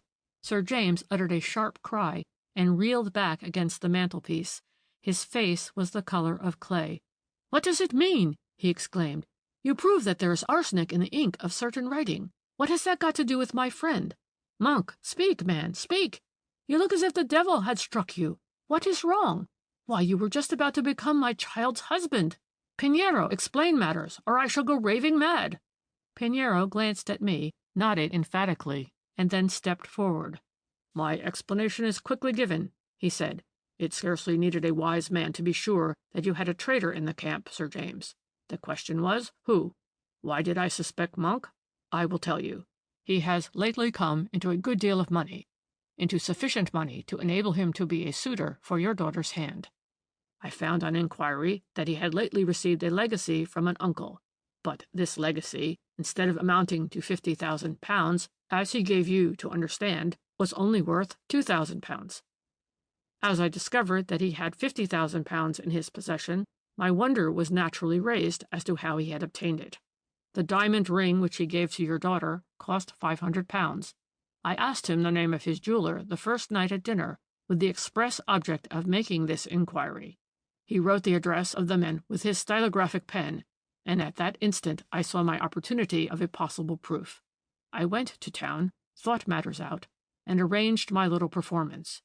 You may remember, Sir James, that I did some simple conjuring tricks in your drawing-room last week. You will doubtless recall the fact that my last so-called trick turned out a failure. I told you then that I had scored. I mean now to explain how. I asked Monk to lend me his stylographic pen in order to write a sentence which was supposed to be the same as the one your daughter wrote in the hall. While there, I opened the pen and inserted a grain of arsenious acid, such a small amount as would make no difference in the use of the pen. This happened the night before the next attempt at obtaining government secrets would be attempted. Everything now depended on whether the paper which was sent to Paris, and there seized by our man, had arsenic on it or not. I put the police on the watch, and an agent of Mademoiselle Delacourt's was arrested yesterday with this letter on his person. The handwriting would have afforded no proof, but the arsenic test is absolute. Marsh's test is so delicate that there was plenty of arsenic in the ink to give a reaction, as you saw. Pinheiro had scarcely finished speaking before the bride, in all her bridal finery, entered the room. "Go away, Evelyn, go away! This is not the place for you!" cried her father. "I will see you presently," he continued in a voice of agony. "I want to hear what you are talking about," she replied gently, and her eyes traveled round the room. "Tell your story to me, Signor Pinheiro." "Nay, Miss Nowell," he answered, "the story is told." "Go, Evelyn, go, I pray of you," said Sir James again. She did not seem to hear him. For the first time she noticed something unusual about Monk. He was standing near the wall. Inspector Scott's hand still rested on his shoulder. His eyes were fixed on the ground. His face was cadaverous. Into the girl's eyes now there leapt a curious light. A sort of unholy joy filled them. She went up to Monk and almost hissed her words into his ear. "Have you broken your word? Have you been doing it again, traitor? And has he," she flung out her arm in the direction of Pinheiro, "found you out? Then I am saved." She tottered up against the table. Her breath came fast, her lips trembled, but her eyes were bright and tearless. We all clustered round her. Pinheiro took her hand. "This man has been arrested on a charge of high treason," he said. "If you have anything to tell, tell it now. Silence is no longer possible." "Then I will speak," she said. She rose and stood before us. "Think of me as you like," she said, "but this is my story, my terrible story. 2 years ago I met Mademoiselle Delacourt in Paris. I was a child, only 17. She fascinated me and got me into her power. Without intending it, I told her much about our life and my father's work. I was unconscious of having done wrong. Soon after we returned home, that man," here she motioned in the direction of Monk, "applied for the post of private secretary to my father. I saw him first, for he came here, and he gave me, when no one was by, a letter from Mademoiselle. 'You are in my power,' she wrote. 'Use your influence to get the post he covets for Reginald Monk.' I read the letter in his presence and looked my astonishment, and he explained horribly. I was frightened, terrified. I fell into the trap. From that moment my life was hell. I was in his power as well as hers. For a time he was careful, and nothing apparently happened. But this year the work of treachery began. I knew that my father's secrets were betrayed, and I knew that he was the traitor. In my awful agony I cried to him for mercy. Then he made a compromise. If I would consent to marry him, he would leave my father's employment, and from the hour I promised to be his wife, he would never betray another secret. I promised, in order to save my father. Today was to be the day of my marriage, but he has broken his word. He has sold us again." She paused, uttering a cry. In an instant her father's arms were round her. "My darling, my poor darling," I heard him say. In absolute silence Inspector Scott conveyed Monk from the room. Pinheiro and I followed. End of number 4, A Conjuring Trick, Part 2.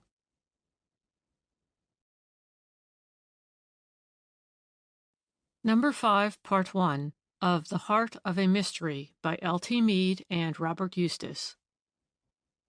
Number 5, A Gallop with the Storm, Part 1. It was a couple of months since the events took place which I mentioned in my last story. Evelyn Knowle had recovered her spirits. As I looked at her bright face and slim, upright figure, and listened once again to her merry laugh, I could scarcely believe she was the same girl who had stood in Sir James's study and told her terrible story. How very nearly her whole young life had been wrecked, but also how quickly she had recovered.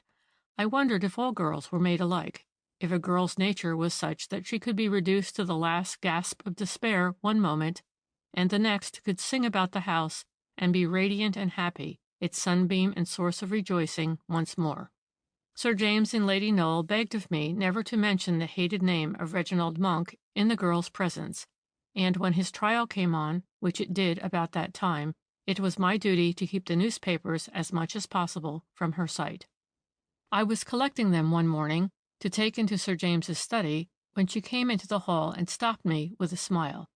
"What are you doing, Mr. Phineas?" she asked. "Sir James wants the papers," I said.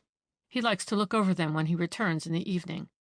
"My father is not at home. He will not be home until 5 o'clock." "That is true," I answered, "but I may as well attend to his wishes now." "I know why you do it," she said suddenly. "Mr. Phineas, I want to tell you something. I have read all the particulars with regard to Mr. Monk's trial already this morning.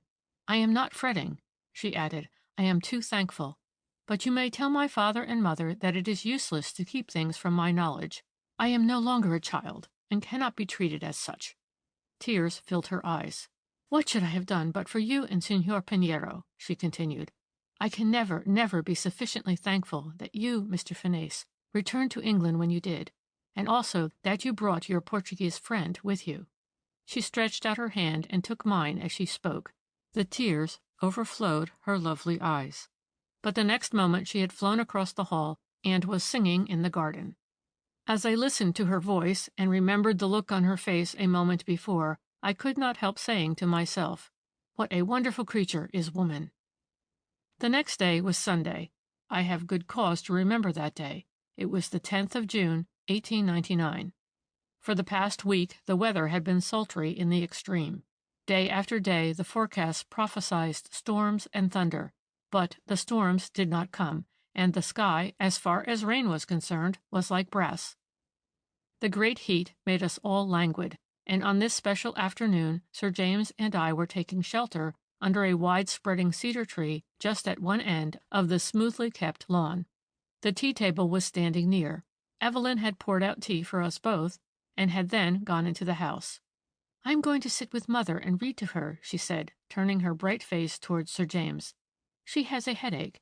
She says there's so much electricity in the air." "There is little doubt of that," was my comment, and I raised my eyes to look at the sky. It was blue, with the intense blue of perfect summer, but towards the horizon were suspicious-looking banks of clouds, piled one above the other. I wondered if the storm which had so long tarried would be on us that night. Sir James uttered lazy, disconnected sentences at intervals. The heat, and considerable fatigue owing to a long week of hard work, had rendered him sleepy. Presently he remarked, "I wonder when Pinheiro will pay us another visit." "Signor Pinheiro will not come until he brings us news," was my answer, and I could not help sighing as I spoke. "What is the matter, Phineas?" said my employer, turning and gazing at me. "It is impossible that you can feel apprehension now. You have lived, it is true, on the brink of a catastrophe, but even that dreadful woman, Mademoiselle Delacourt, must have played and lost her last trick when Reginald Monk failed in his mission." "I do not believe so for a moment," was my answer. "You must remember, Sir James, that 3 times before the affair with your late secretary, Mademoiselle attempted my life. What she has done 3 times, she will do again. She is a terrible woman. Although I ought to be a happy man, with such genial employment, and so kind and considerate a friend as yourself, yet I live always on the brink of a precipice. At any moment, night or day, my life may be required of me, and my great foe spring to fresh existence." Sir James suddenly lost his sleepy manner. He started forward and spoke with emphasis. "I do not mean to trouble you," he said. "As a matter of fact, I left you here during the whole of last week solely with the view of sparing you anxiety.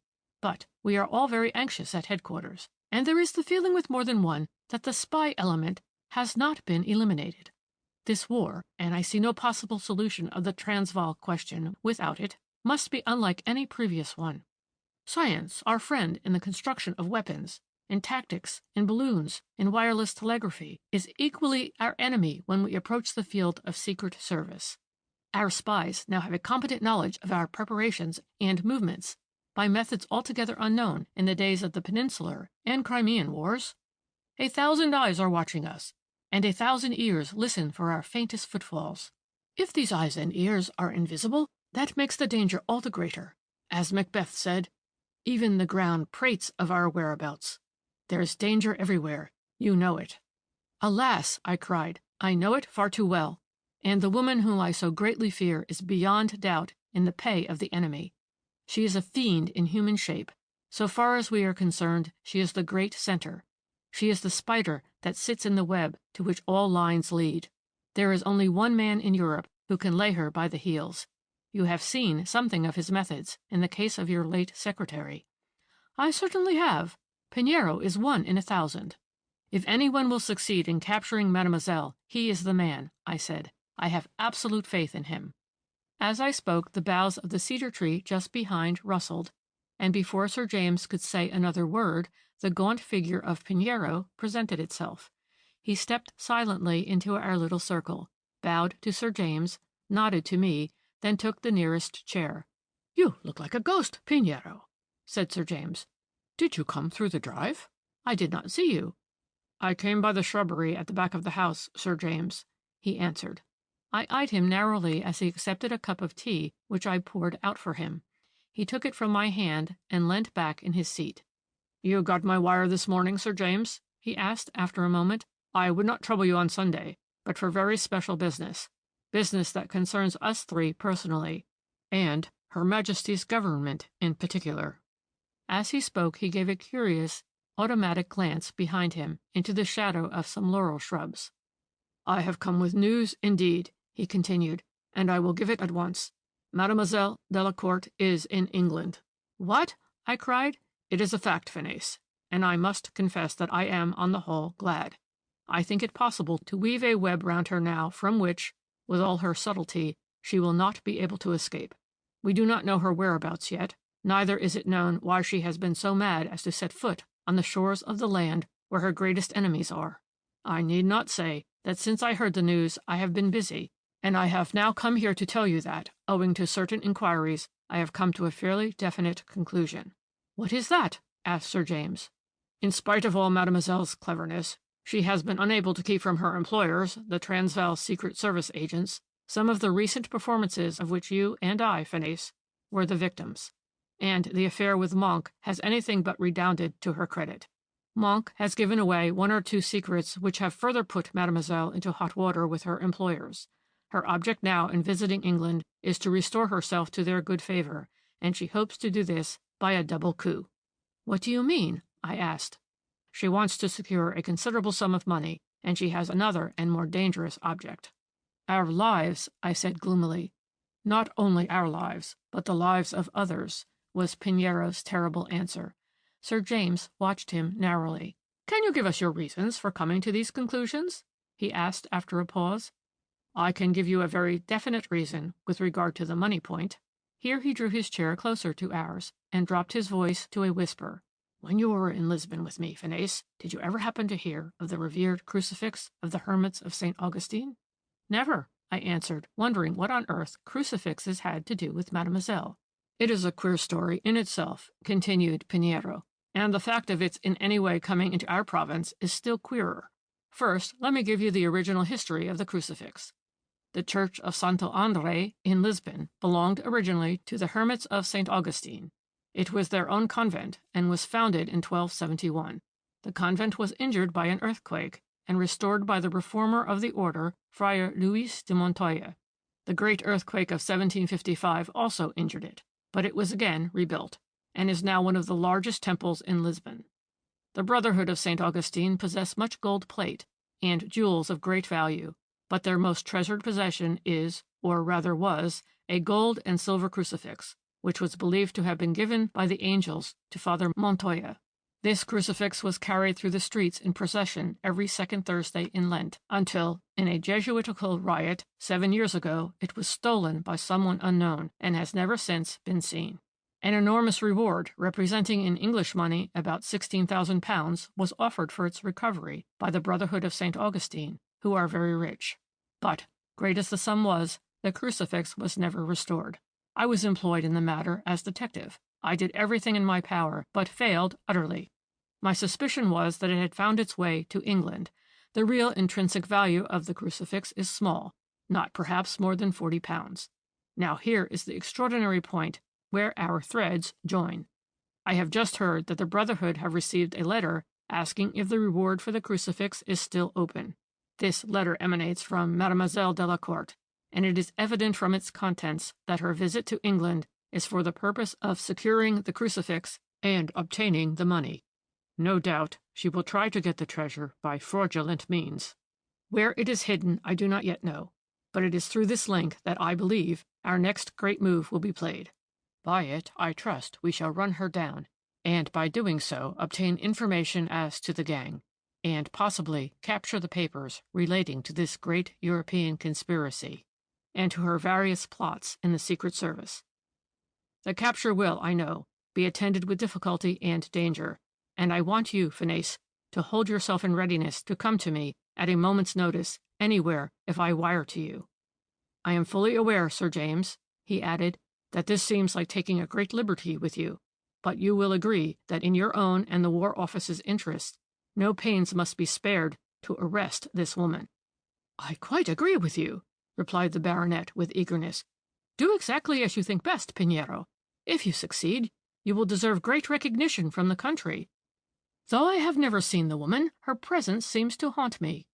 I know nothing, of course, continued Pinheiro, but I feel that I ought to say you have every reason to fear her. I cannot impress upon you sufficiently the extreme necessity for caution. Blind malice and revenge are parts of her nature. She may strike another blow. I hate to think I am alarming you unnecessarily, but I frankly tell you that we three are in danger, in personal danger, and there may be others, officials in power, I mean, in a similar plight. There was no mistaking the señor's serious tone. As he spoke, he took out his watch, looked at the hour, and sprang to his feet. I must be off again, he said. Time is everything just now. You will be ready, Phineas? Yes, was my answer. He disappeared again through the thick shrubbery as quickly and silently as he had come. We live in queer times, said Sir James. I wish we were all well out of the coming week, was my answer. It behoves us to be watchful, said Sir James. I can't say what a sense of relief I have in knowing that our affairs are in the hands of a man like Pinheiro. The rest of the day passed quietly. The heat seemed to increase. Towards evening the wind dropped utterly, but the banks of clouds had vanished from the horizon and had faded away into the mist. The sky was cloudless.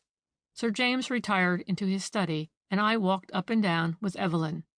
So, Signor Pinheiro was here today, she said suddenly. Yes, I answered, but how did you know? I saw him talking to you and father on the lawn. Has he brought any fresh news? I hesitated. Has he? She continued, stamping her foot impatiently. What he told us was in confidence, was my answer.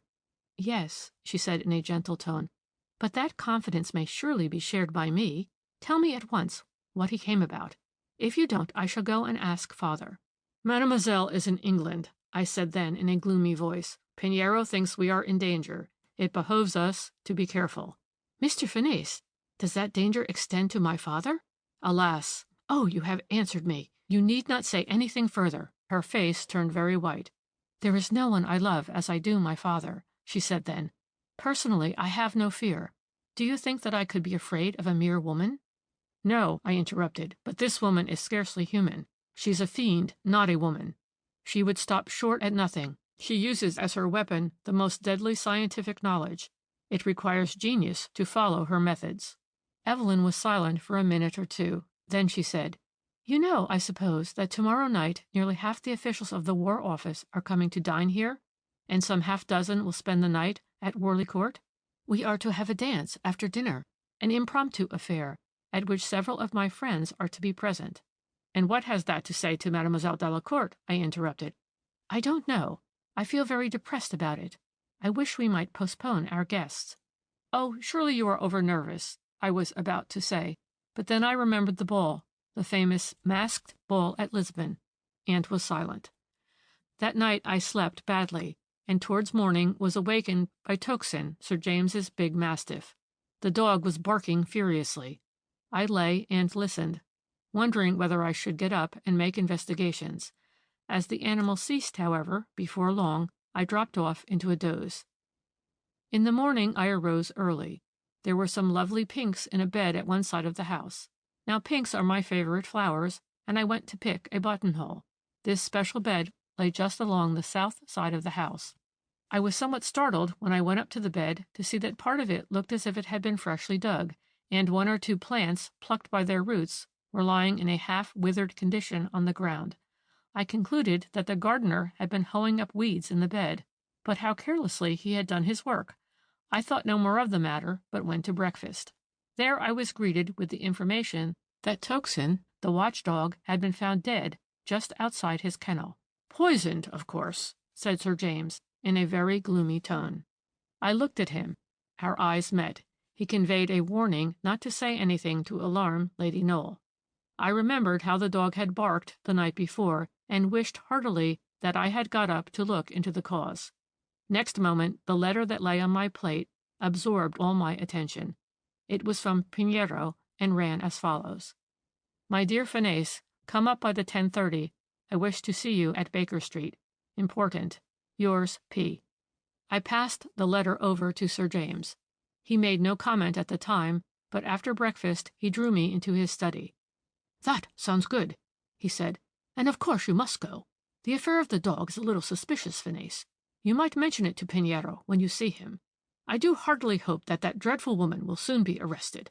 We shall have no peace of mind while she is at large. It is a pity that you will be absent tonight, on account of the dinner and the dance afterwards, but it cannot be helped." I felt very sorry myself at having to miss the big dinner, to which I had been looking forward for some time.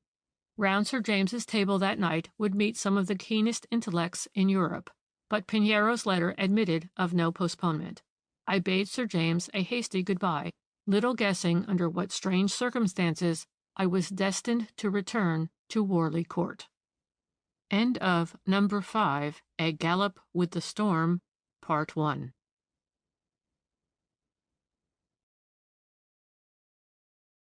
Number 5, Part 2, of The Heart of a Mystery by L.T. Meade and Robert Eustace.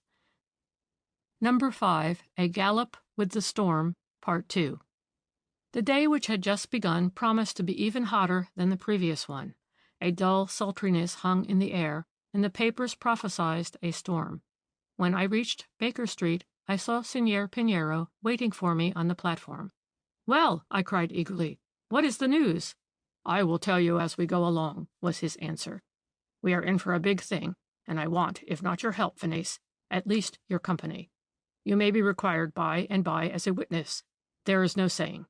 Phew, this heat is dreadful. We want a good storm to clear the air, and I expect we are in for one." Here he smiled grimly. When we got outside the station, Pinheiro hailed a hansom and told the man to drive to Westminster Abbey. "We are going sightseeing, Phineas," he said, "but not to the Abbey. All the same, the Abbey is near enough so far as our cabman is concerned. We will dismiss him there and walk the rest of the way. Now, listen. I have come at the truth in regard to the whereabouts of the crucifix." "Impossible!" I could not help exclaiming. "It is true," he said, nodding his head. "And when I tell you that I have no less than 16 agents at work, day and night, in this cause, you must suppose that if success was possible, it was to be obtained. Success was possible, and we have won, so far as that discovery is concerned. Listen. The crucifix, for which such a great reward is offered, reposes now in a small curiosity shop full of rubbish, in a street near Victoria Station. It is still there, and is being watched night and day. It is in that shop we shall pick up the real secret of Mademoiselle's whereabouts, but how soon I cannot say." "Then you have not found out where she is hiding?" "No, but whenever that crucifix leaves the shop, it will be followed, and at the end of that line we shall find her. I greatly hope, also, that we shall be able to lay our hands on the papers which will give away her conspiracy and her gang. My great object in having you here is because there is a possibility that in the chase we may be separated.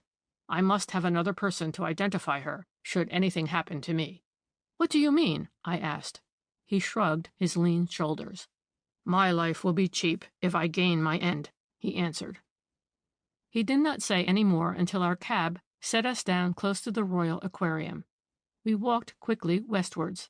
Presently we turned into a small, badly smelling alley, and I noticed, leaning against a lamp-post, a dissipated-looking waif, half in rags. Pinheiro nodded to him. "One of my men," he whispered.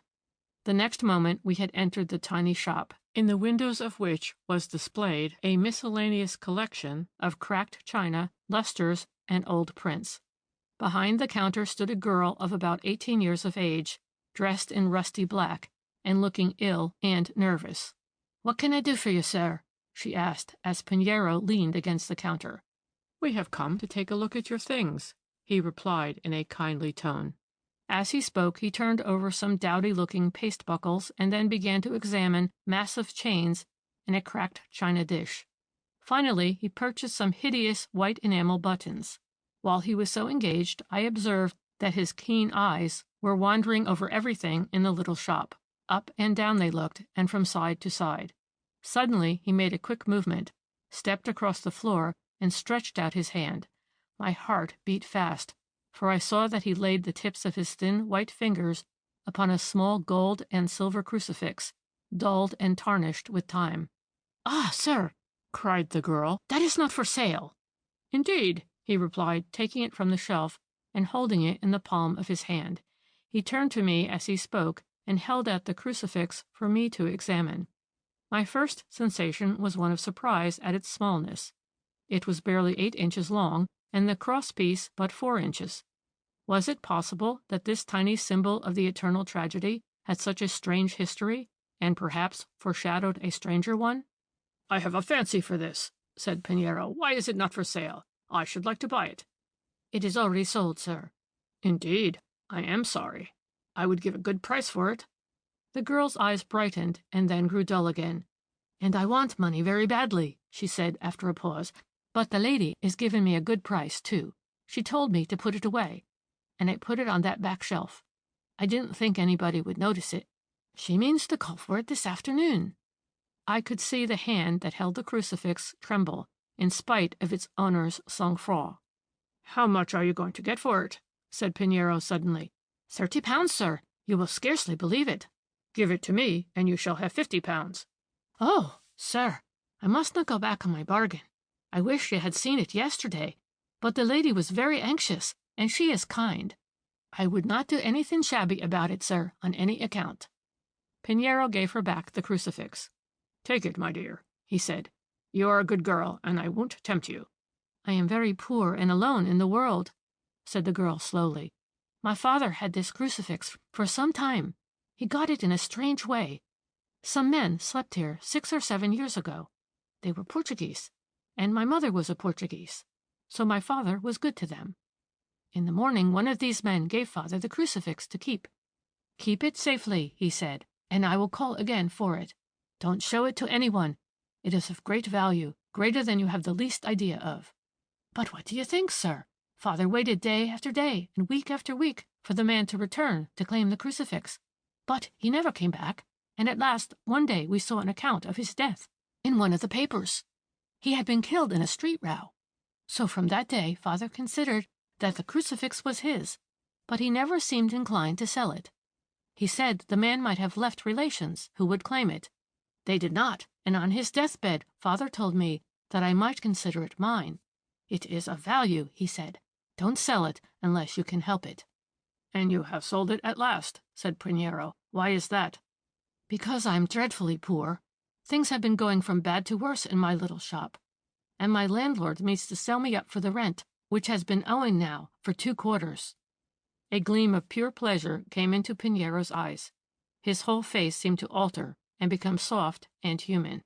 I had never seen him look the least like this before.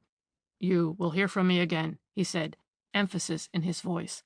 "But before we go now, may I ask you one more question? You speak of a kind lady who has bought this crucifix. Why did she not take it away with her?" "Because she hadn't got enough money. She wanted me to trust her, and I would have, for she looked so very kind. But father made me promise that I would never on any account do that sort of thing. She said she would bring the money today. May I put it back now in its place? Please, sir?" "Do," said Pinheiro. "When did you say the lady would call?" "Sometime late this afternoon." Pinheiro picked up his little parcel of buttons, then he suddenly held out his hand. "You have Portuguese blood," he said to the girl, "and therefore I claim you as a sister in a strange land. Perhaps I will come again, and perhaps when I do, I shall bring you more luck than you think." When we got into the street, he turned to me. "Fortune is favoring us," he said. "The fact of Mademoiselle wanting money is certainly on our side.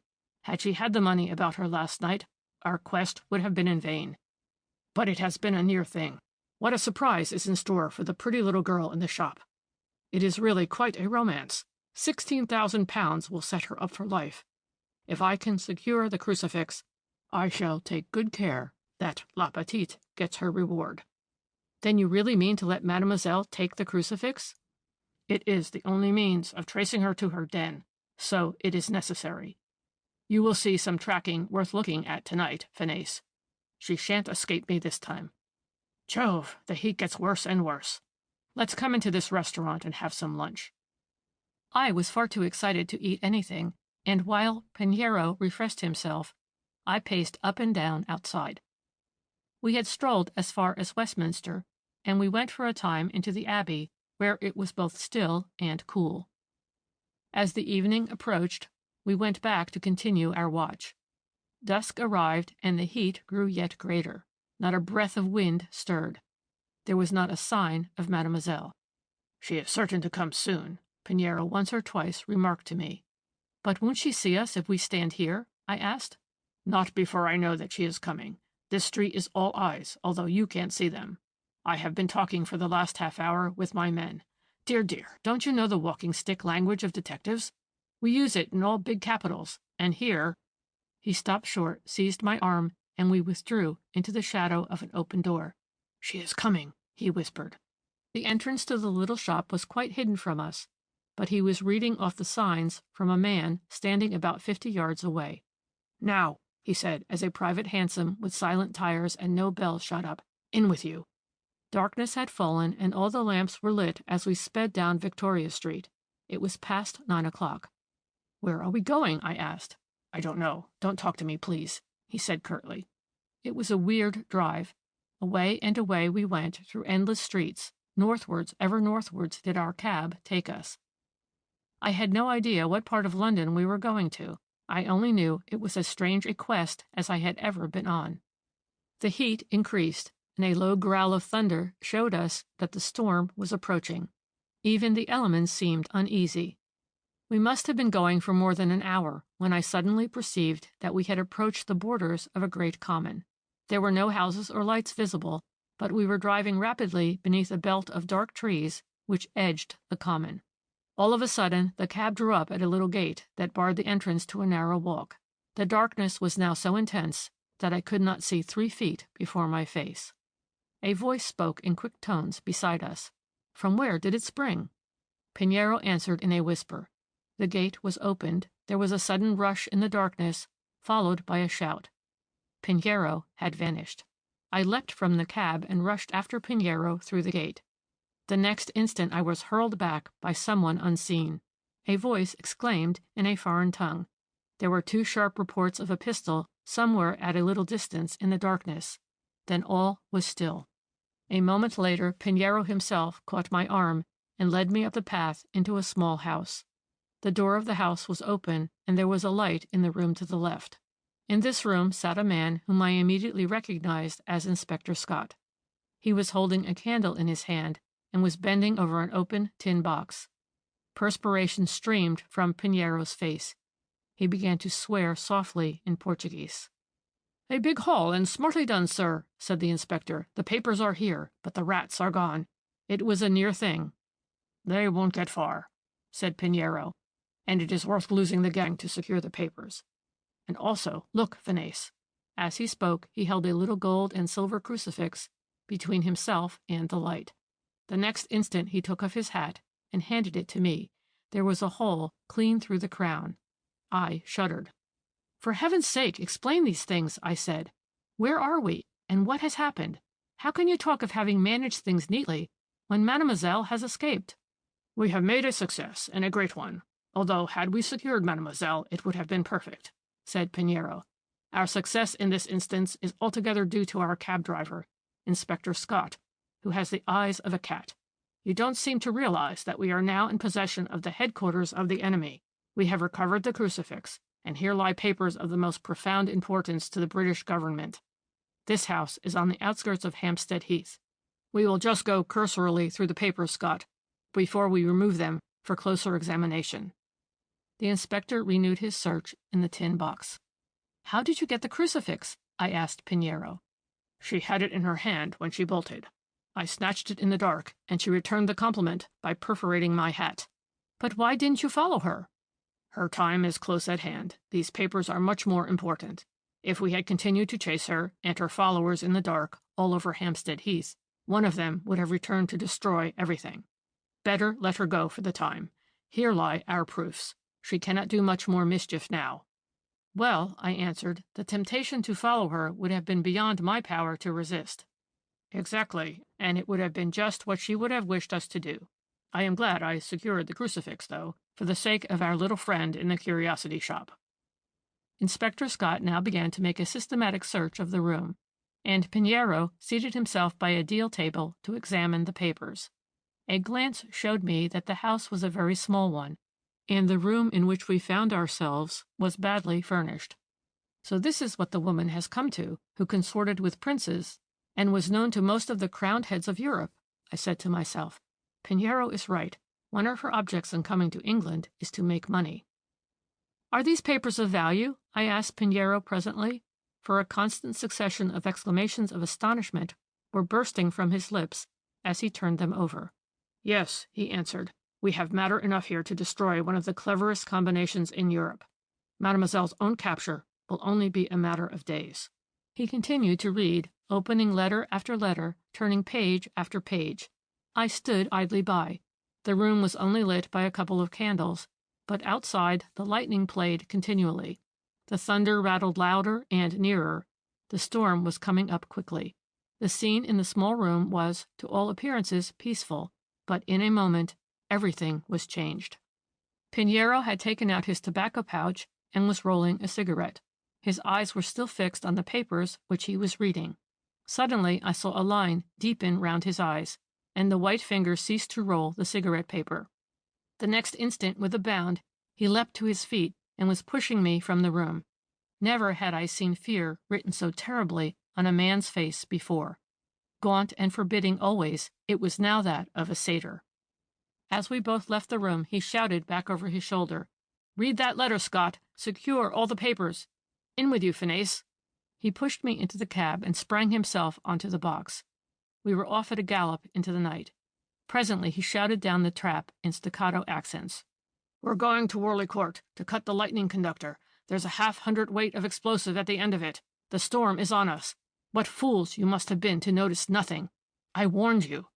Was there ever such a scheme? It is 100 to 1 that we're too late. It is a race with the storm. Who is stopping there tonight?" "Half the War Office officials are dining there, and many of them stopping. And they are to have a dance after dinner," I shouted back. "Do you know your way?" "Yes," he answered. "We shall be there before any wire could reach them. Sit tight." Amidst the clatter of the horses' hoofs, my memory came back to me. The bark of the mastiff last night, the disarranging of the bed of pinks, the death of the dog. Yes, I recalled everything. And the pinks were disturbed just where the lightning conductor entered the ground. I could have screamed aloud. Just then a brighter flash cleft the darkness, and the thunder crashed immediately after it. Rain began to fall in torrents. At last the cab swerved through the gates, and a moment later we were there. Once more Pinheiro shouted to me, "Get an axe. You know the way better than I do." I sprang out. A girl was standing under the deep porch. She saw me and flew down the steps. It was Evelyn. "What is wrong?" she said. "Help me to get an axe. Don't lose a moment," I panted. She seemed to understand. Not another word passed her lips. She flew in the direction of the gardener's shed right across the lawn. I went after her. The rain was like a waterspout, and the darkness black as pitch. "This way," I said. I led her to the side of the house, where the lightning conductor went into the ground. Pinheiro was already there. "Here is the conductor," I said. "Feel." The wall of the house was close by. I gave him the axe. "Stand out of the way, Miss Knoll," he said. He swung the axe round. It crashed against the wall, and I then saw him tearing with his hands like a maniac, as a blinding flash lit the sky. "In time," he cried, and he seized Evelyn by both her hands. "Phineas, take the cab to the stable. Take me to your father, Miss Evelyn. What a wet night." The sound of music filled the house. Through a half-open door we could see the gay dancers as they waltzed round and round. Evelyn took us to the library. There Sir James, Pinheiro, Evelyn, and I met. The clock pointed to 11:15. "Miss Evelyn, you have pluck enough to listen," said Pinheiro. "I have met you under difficult circumstances before now. This, Sir James, is the new development." He then rapidly recounted the details of our day's adventure. "If you will allow me, I should like to examine the flower bed at once," said Pinheiro, when his story had come to an end. "But we shall want a lantern and a spade." A very short investigation resulted in our finding a metal box of nitroglycerin buried barely a foot below the bed. To this case was connected the lower end of the conductor. Having made our examination, which we did silently, we returned to the house. "It was a matter of seconds, Sir James," remarked Pinheiro, as he drained off a long brandy and soda. The fact is, I expected to find Worley Court in the next county when I arrived. There was enough nitroglycerin to do it, too." How any man could jest at such a time seemed incredible, but Pinheiro was not human. Just at that moment, however, a wonderfully soft expression came into his eyes.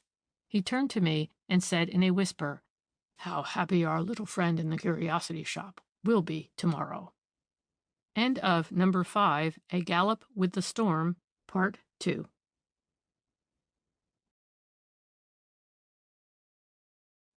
Number 6 of The Heart of a Mystery by L.T. Meade and Robert Eustace. Number 6, The Lost Square, Part 1. Just about this time I lost a considerable sum of money, and from being a man with abundant means, I became a comparatively poor one. This misfortune was doubtless a blessing in disguise, for it aroused me from concentrating all my thoughts on my own miserable condition. In the future I must work hard to live, and must no longer play with work. My post as secretary to Sir James Knowle was no longer, for many reasons, to my taste. I liked Sir James, but both he and I agreed that he would do better with a secretary who was less hampered, in short, a total stranger, who knew nothing about either Mademoiselle or Signor Pinheiro, would be more to his purpose. I accordingly left him, and took lodgings in an unfashionable part of Kensington. Pinheiro returned to Lisbon, to his work there, and Mademoiselle was, to all appearance, lost to us both. We concluded that she must, in some marvelous way, have contrived to escape from England, and I sincerely hoped that I should never be troubled by her again. Hard and honest and unceasing work brought back my lost nerve. I was no longer harrowed by the terror of secret assassination. As a poor man, I was delightfully unimportant, and I turned all my attention and all my thoughts to the one thing for which I had a special talent. We most of us possess one ability to a sufficient degree to make a living by means of it if necessary, and my talent was an extraordinary one. I could, from my very earliest years, solve almost any acrostic or enigma that was put before me. Even as a child I remember giving the solutions to all the acrostics which appeared in the magazines, and also making quite a nice income by securing the prizes which were offered for the right answers. 6 months, therefore, after I had lost my money and resigned my post as Sir James Knowle's secretary, I became one of the constructors of codes and ciphers for the government, and also received employment from several large commercial firms. I was busy and well paid. My life was practically a new one. I resolved to live it with enthusiasm and contentment, and, if possible, to forget the past. But, alas, the past in cases like mine is seldom really forgotten, and seldom safely buried. I was once again to be subjected to the cruel machinations of a deadly foe. On a certain evening in January, I was just finishing my early tea, when a servant entered the room to say that a foreign gentleman had called and wished to see me at once. Wondering who my visitor was, I told the man to show him in, and rose from the tea-table to receive him. The next moment there entered a short but well-built man of swarthy complexion. He made a low bow when he saw me, and held his silk hat in his hand. "I must ask your pardon, Signor Fenes, for calling upon you at this hour, but my business happens to be of great importance. I bring you a letter from Signor José da Fonseca Pinheiro. He asked me to call upon you as soon as ever I got to town." The man spoke perfect English, but with a marked foreign pronunciation, and with a curious movement of the lips. "Indeed," I answered with eagerness, "I shall always be pleased to welcome any friend of Pinheiro's. Have you the letter with you?" "Yes, Senor. Here it is." He handed me a letter written in the well-known characters of my friend. It ran as follows: "My dear Fenes, the bearer, Signor da Costa, a native of Lisbon and a friend of mine, has just been to see me in connection with a document and diagram which he believes to be of great value. I have translated the old Portuguese for him, and it refers to the diagram. Both document and diagram are of undoubted antiquity, and seem to be a sort of old cipher or puzzle. I know nothing about such matters, and it occurred to me that, as this is very much in your line, I would send him to you. Even if you cannot do anything with the diagram, You will be entitled to charge a fee for your trouble. In the old Portuguese writing occur the words Casa dos Diamantes, which literally means the House of Diamonds. Da Costa has told me, however, that the expression has nothing to do with diamonds, for the stonemasons in Portugal call a stone cut into a four-sided pyramid diamante. I find on inquiry that this is the case. If you can do anything to help, Da Costa, you will oblige me. Trusting you are well, my dear Fanace. Believe me, yours sincerely, José da Fonseca Pinheiro. I shall be willing to do all in my power to help you, Senor da Costa, I said, but I fear the foreign cipher will be outside my range of observation. I sincerely hope not, Senor. Senor Pinheiro asked me to come to you, as the best man for the purpose in the whole of London. Let me see your diagram, was my answer to this. I have not got it with me, he replied, and before I subject it to your examination, I must ask you to swear that if you succeed in deciphering it, you will not divulge the solution to a single soul. I believe it to be of extreme importance, and it is only because I cannot solve it myself that I am bound to run the risk of entrusting it to the confidence of a stranger. Your secret shall be respected by me, I answered, provided, of course, that it is a harmless one. It is absolutely harmless, Mr. Fanace. Where am I to see the cipher? In my rooms. I have apartments in a house in Bloomsbury. Can you come now? Certainly. Come along, then. My cab is at the door. We shall be there in less than half an hour.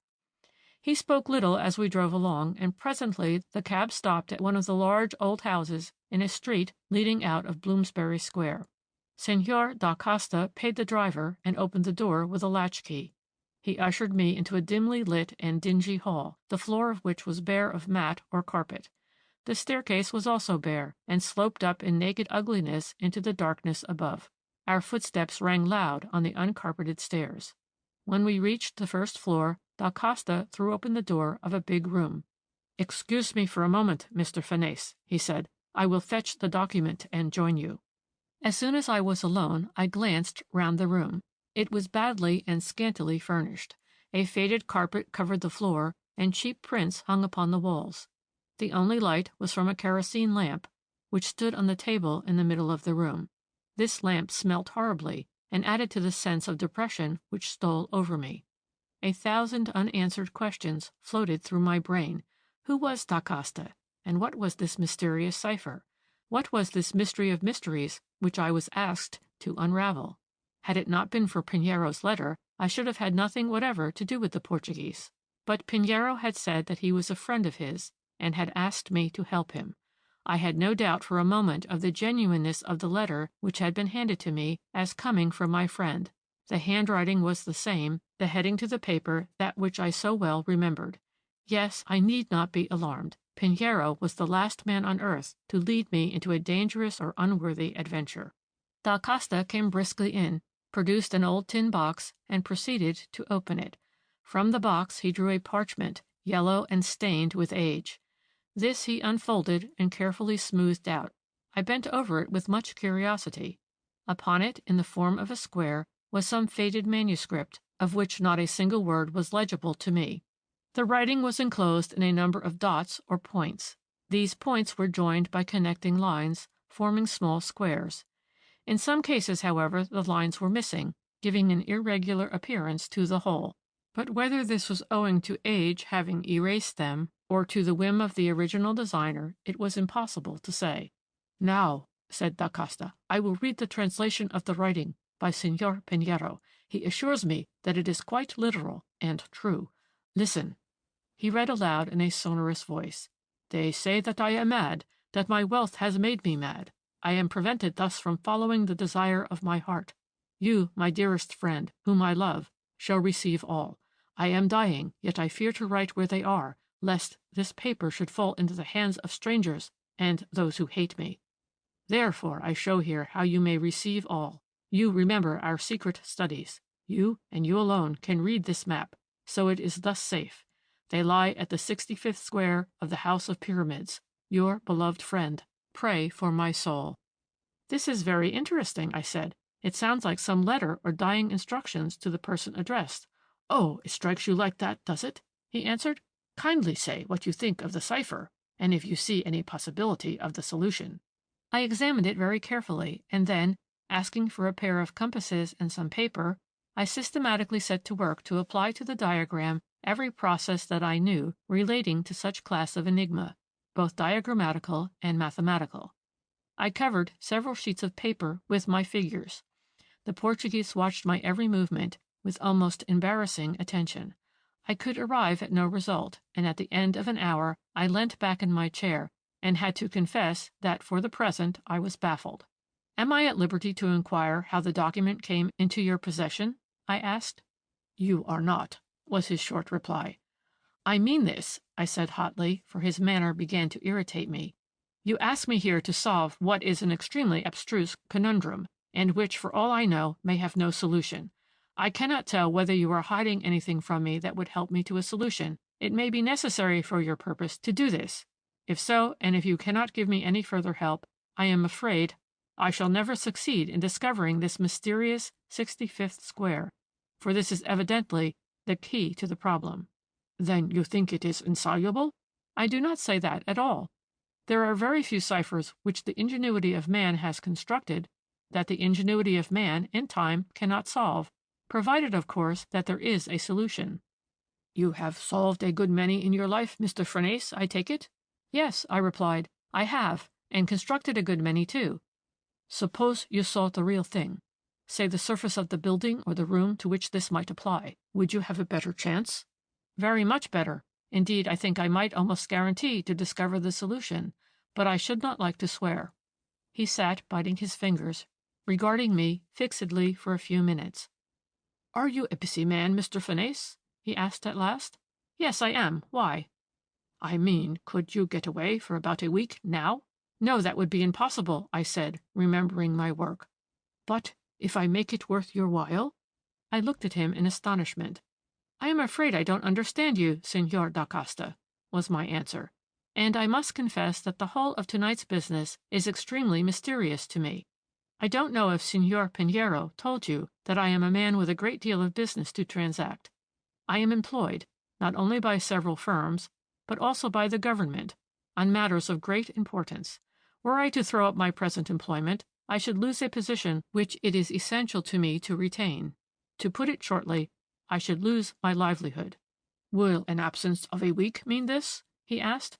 "It would be very inconvenient to leave home at present," was my reply. "Then may I ask what sum would make it convenient?" I did not answer for a moment. I was short of funds, and a debt which, owing to my recent losses, I had been unable to meet, loomed unpleasantly on the horizon. The present opportunity was, therefore, not to be despised. "Senor Pinheiro mentioned that you were the sort of man to give valuable assistance in an emergency like this," said the Portuguese, speaking slowly and with many pauses. "He was much interested in this matter. You may help him by coming to our aid. Will you do it?" "I should require the sum of £800, I said at last. "If you will agree to this, and if you will let me have the money down before I leave England, I shall be at your service." A long silence followed my words. My strange companion regarded me fixedly. The cheap ormolu clock on the mantelpiece ticked away incessantly. That was the only sound in the room. "Suppose I were to consent to give you that sum, Mr. Fernese," he said at last. "What guarantee will you give me that you will not at the last moment cry off and desert me?" "I will give you the word of an English gentleman," I answered, "and I only make one reservation.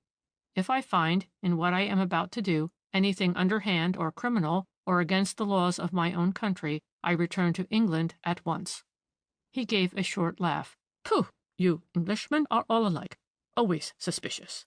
But would you not be content to receive the money at the conclusion of the business?"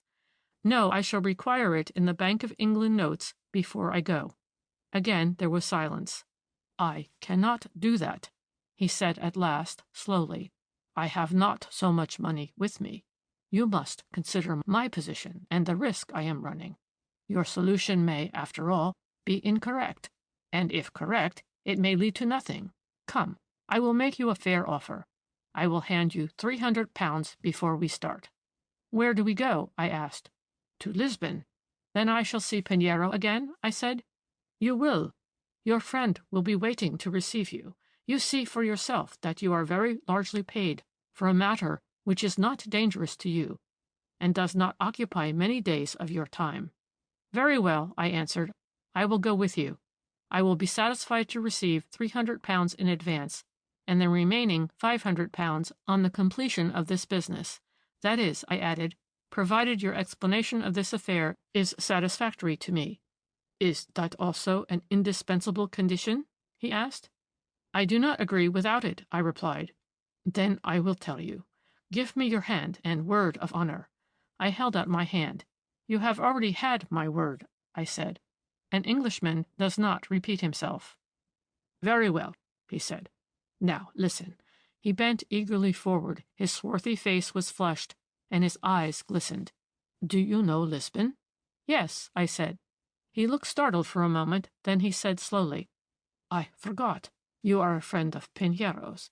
Lisbon is that great detective's headquarters. Knowing our city, you will understand the better the description I am about to give you."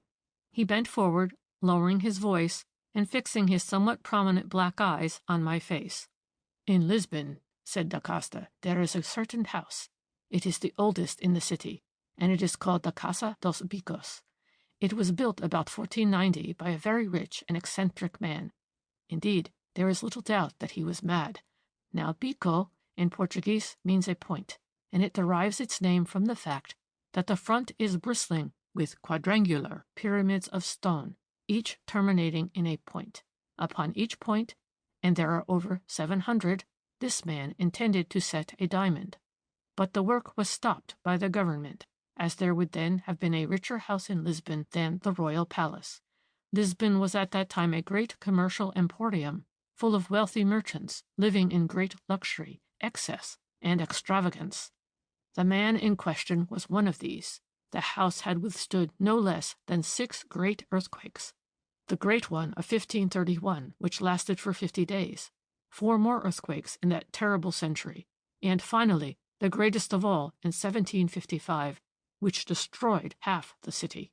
The strange story of the diamond craze had been little credited, and was indeed almost forgotten, when this document was discovered by Senora Lelo Mendez, the present owner and the direct descendant of the builder of the house. It is on her behalf I am now employed.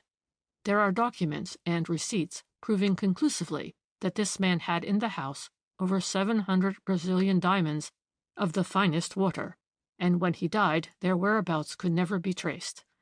I believe this paper to be the key. With your aid we might read the cipher contained therein, and if so, if—" his voice trembled audibly, "that Senora Lelo Mendez will be the richest woman in Europe, and I know her well, she will not forget us." I gave a gasp as he ceased speaking. "Your story astonishes me, Senor da Costa," I said. "Supposing the diamonds are found, what do you reckon their value will be?"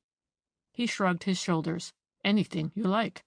I don't suppose less than 500,000 sterling. And where is this lady now?" "In Lisbon." "Does Senor Pinheiro know her?" "Very well indeed. In fact, he is working in this matter in her behalf." "Really?"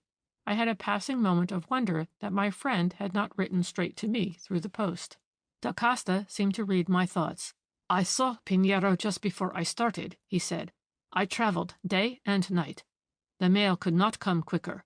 When he spoke of you, I recognized at once that you were the very man for our purpose, raised up, so to speak, by Providence. What Pinheiro suggests, we, his followers, always act upon. Oh, he is a great man, sir. A wonderful man. The greatest detective of his time." I sank back in my chair. My heart was beating fast. I had in very truth recovered my nerve, and was in the mood for adventures. I needed money, and here was a way of getting it. I longed to see my friend again.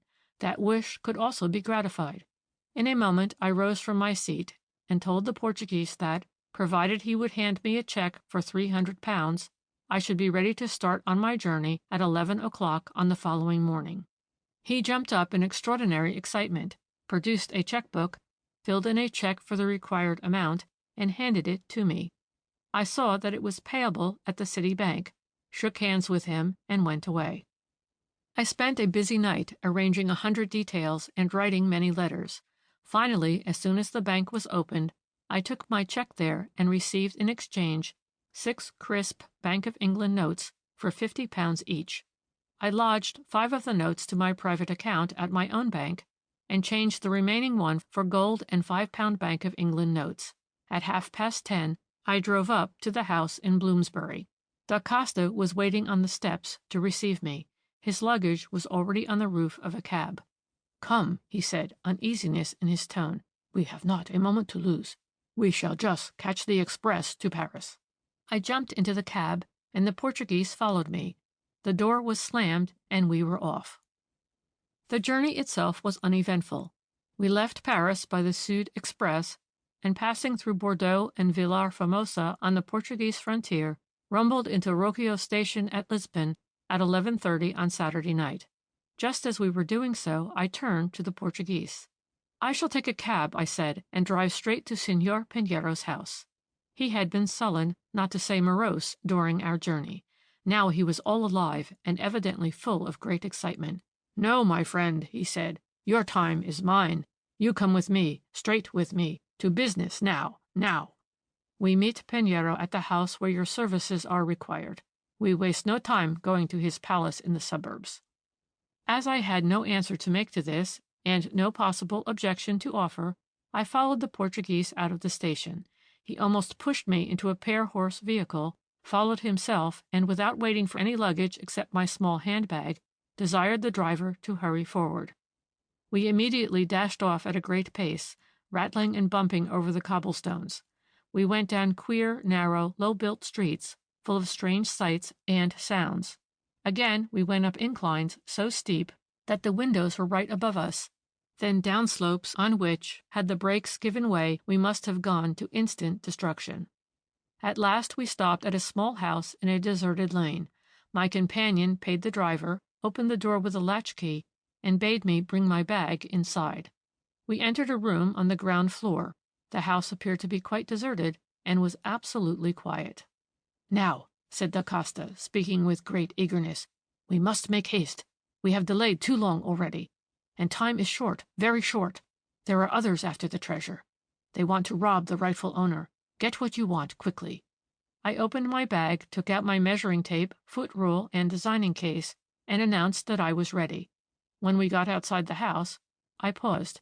"Did you really say that Piniero would meet us at the house to which we are going?" I asked. "Certainly. He knows of our arrival. He is only too anxious to see you. Come, come. We lose everything by this delay." We started forward at a smart pace. Although I supposed myself to know Lisbon fairly well, I had not the slightest notion in what direction we were going.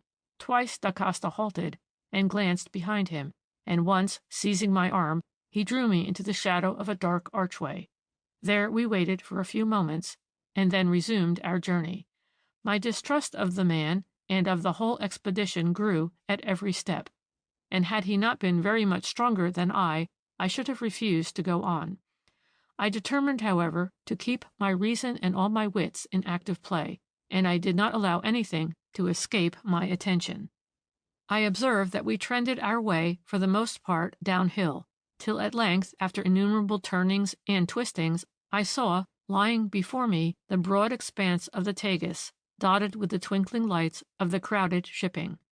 A few moments more, and we were down on the riverside, threading our way among the wharfs, alongside of which were moored innumerable craft, their masts and spars sticking up in fantastic criss-cross designs. Though it was now past midnight, the quay was alive with noise and bustle, and was thronged with foreign sailors, who were loading an outward-bound steamer. Still on we went, past great gaunt factories which shut out half the sky, and tall chimneys that loomed black against the stars. Now through dark and squalid streets, redolent of foul odors. From the lighted interiors of the wine shops came shouts of coarse laughter and brawling. From the time we started, my companion had not spoken a single word, and when he suddenly halted before the most extraordinary-looking house I had ever seen, and said, "Now, Mr. Phineas," I started as if a cannon report had gone off in my ear. The house was very low, and wedged in between taller ones on either side. The entire front was, as da Costa had described it, bristling with pointed stones set in regular rows.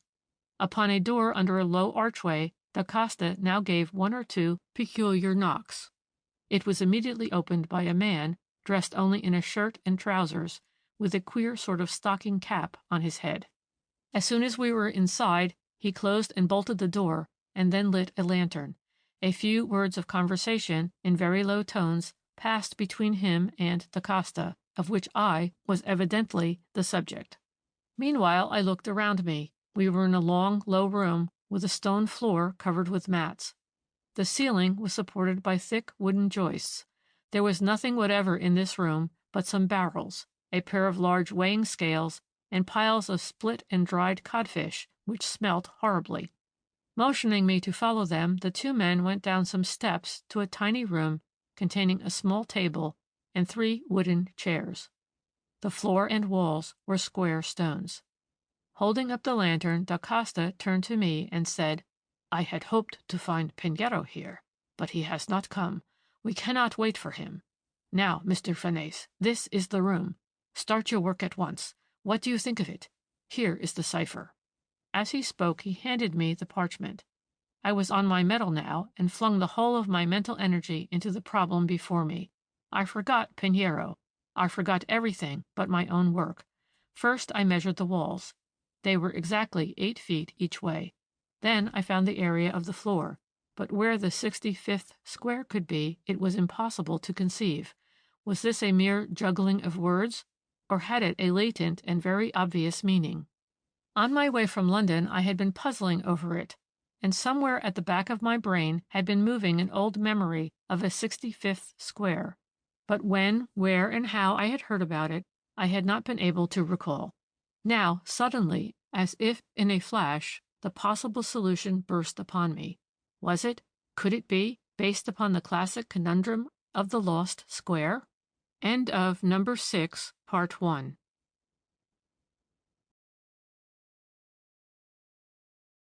Number 6, part 2 of The Heart of a Mystery by L.T. Meade and Robert Eustace. Number 6, The Lost Square, part 2. My fingers trembled as I took up my compass and measured the place. The thing was evident. It must be that. "What are you doing?" cried da Costa suddenly. Both men had noticed my excitement. "I think I have got it," I answered. "What?" he exclaimed, grasping my arm. "How? What? Where is it?" "It is here, and yet it is not here," was my ambiguous answer. "The square?" "Yes, the square." "You can find it?" "I think so. Let me alone for a minute." The two men sprang to their feet, both in such a state of excitement that I felt really alarmed. They seemed perfectly frenzied. They strode to and fro, uttering low nasal Portuguese expletives, and casting glances at me with wild, staring eyes. "I mean this," I said. "My opinion is that this cipher is founded on a very old classical conundrum called the Lost Square, and I will show you how." In a few minutes I had cut out a square of paper measuring 8 inches by 8 inches, and I had shown the men that when cut in a certain way it would be made into a parallelogram 13 inches by 5 inches, apparently containing 65 squares. But the fallacy lay in the fact that the latter figure was not full, but that the spaces between the pieces made up the missing square. "But then where is it?" burst from da Costa's lips. I pushed back the table and fell on my knees. If there were a 65th square, it must mean that the floor was not level, for to contain an extra square a surface must be raised at some point. I passed the lantern over the floor and in a moment found some of the square stones perceptibly raised. "I should say it was here," I said with a bold plunge. With no word of eulogy for my skill, they fell to work upon the stones with pick and crowbar, and I remember as they did so a very disturbing thought flashed across me. It was this: why on earth, if the lady owned this house, should she want to have all this done, when, if there were the slightest chance of such treasure being hidden within its walls, it would be worth her while to pull the whole house down to find it? But these thoughts were instantly dispelled by the fact that I had evidently read the cipher aright. The men talked in Portuguese, and it irritated my already overstrung nerves not to be able to understand a word they said. The removal of 4 stones discovered the entrance to a low passage. Da Costa grasped my hand. "Come along," he said, his voice choking with excitement, which almost amounted to madness. "You and I will go first. We owe you, oh, what do we not owe you, Mr. Finis? When Senora Lelo Mendez knows what you have done, her gratitude will be unbounded, and she is one of those who never forgets. Ah, here she comes." The rustling of a silk dress was heard along the passage. The door of the small room was flung wide, and the stately figure of Mademoiselle Delacourt herself appeared on the threshold. The horror which surged up in my heart prevented my uttering a word. Outwardly I was stunned. Within, my pulses beat madly. I knew at once that I was the victim of a fresh conspiracy, and that of the most dangerous type to which I had yet been subjected. Mademoiselle wore a loose robe of black silk, which covered her from head to foot. On her head she had no covering beyond her light and beautiful hair. I backed slowly against the wall. She entered a foot or two, and her eyes met mine. "Have you got the clue to the treasure, the key to the conundrum?" she asked. "Know that I am Senora Lelo Mendez, and that the treasure within this house belongs to me. For years, for centuries, it has been lost. Have you, my enemy, found it for me, the greatest treasure in Lisbon?" She came very close to me now, and her full dark eyes glittered into my face. "Have you discovered the treasure, Mr. Finis?" she repeated. I nodded. I could not speak. "Then you will find that even your enemies are grateful. Come, you and I will lead the way. I hated you and planned your death. You also hated me and would have ruined me had you been able. But this atones for all. Come." She took the hand which hung limp at my side. I could no more have resisted her than the paralyzed bird resists the cobra. She led the way to the narrow opening.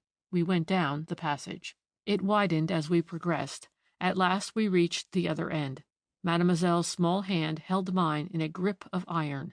When we came to the end of the passage, Da Costa raised his lantern and uttered a cry which echoed and reverberated oddly. There were 4 of us in the opening which my discovery had led to: Mademoiselle, Da Costa, his assistant, and myself. We found ourselves standing on the edge of a deep well some 4 feet in diameter. As we approached, Da Costa lowered the lantern into the well. The air was foul, but not sufficiently tainted to put out the light. The well was from 15 to 16 feet in depth. Its walls were smooth and glistening. I noticed that about halfway down, bulging into the wall, was an old piece of piping. Before I had time to say anything about this, the man who had helped Acosta brought forward a rope, put it round the waist of the Portuguese, and lowered him into the well. He reached the bottom, fumbled about there, and presently I heard him utter a shout. Mademoiselle, bending forward, asked him if he had found it. "Yes," he cried, "yes!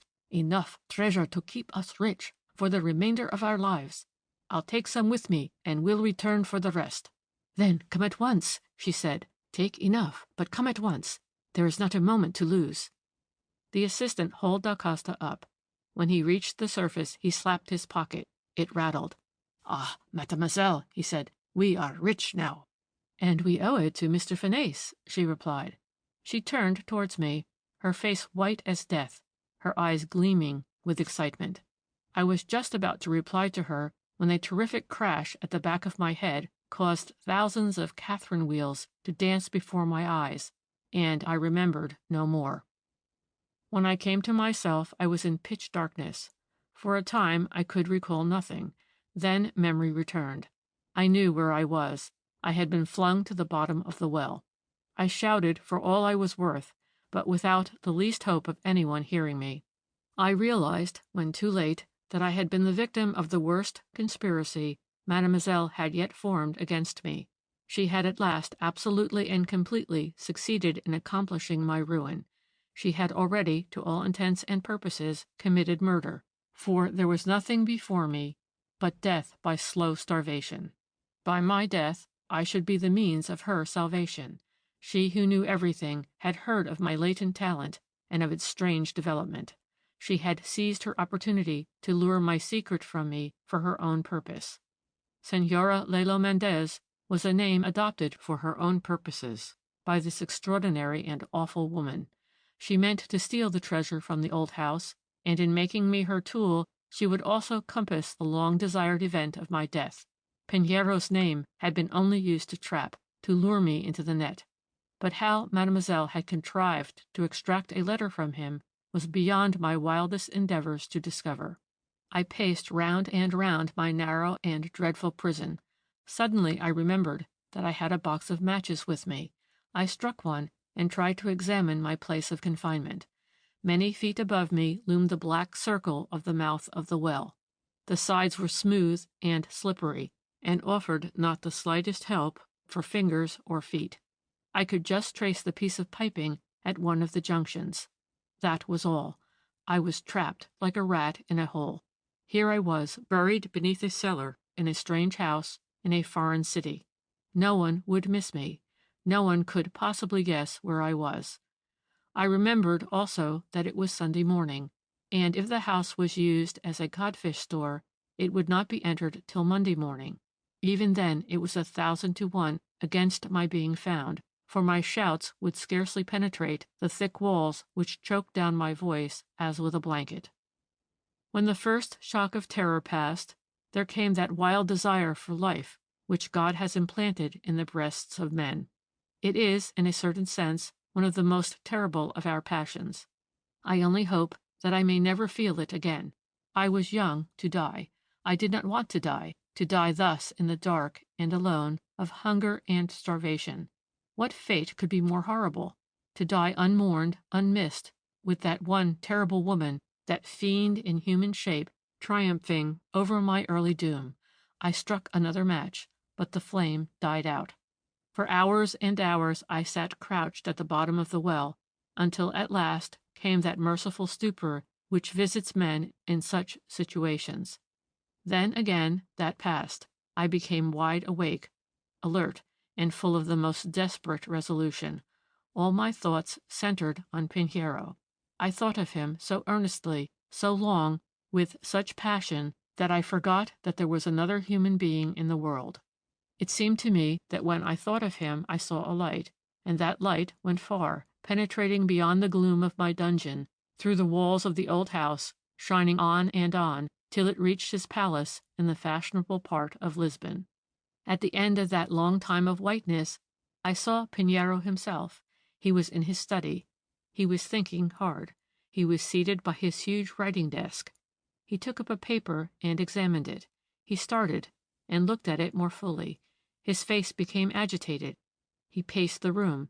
Then a look of resolution filled it. He hurried from the room, closing the door after him. In his footsteps I seemed to see eagerness and a wild desire to obtain an object, and at once. When he disappeared, the light also faded. I leapt to my feet and began to pray earnestly. Had I seen a vision? Was my brain going?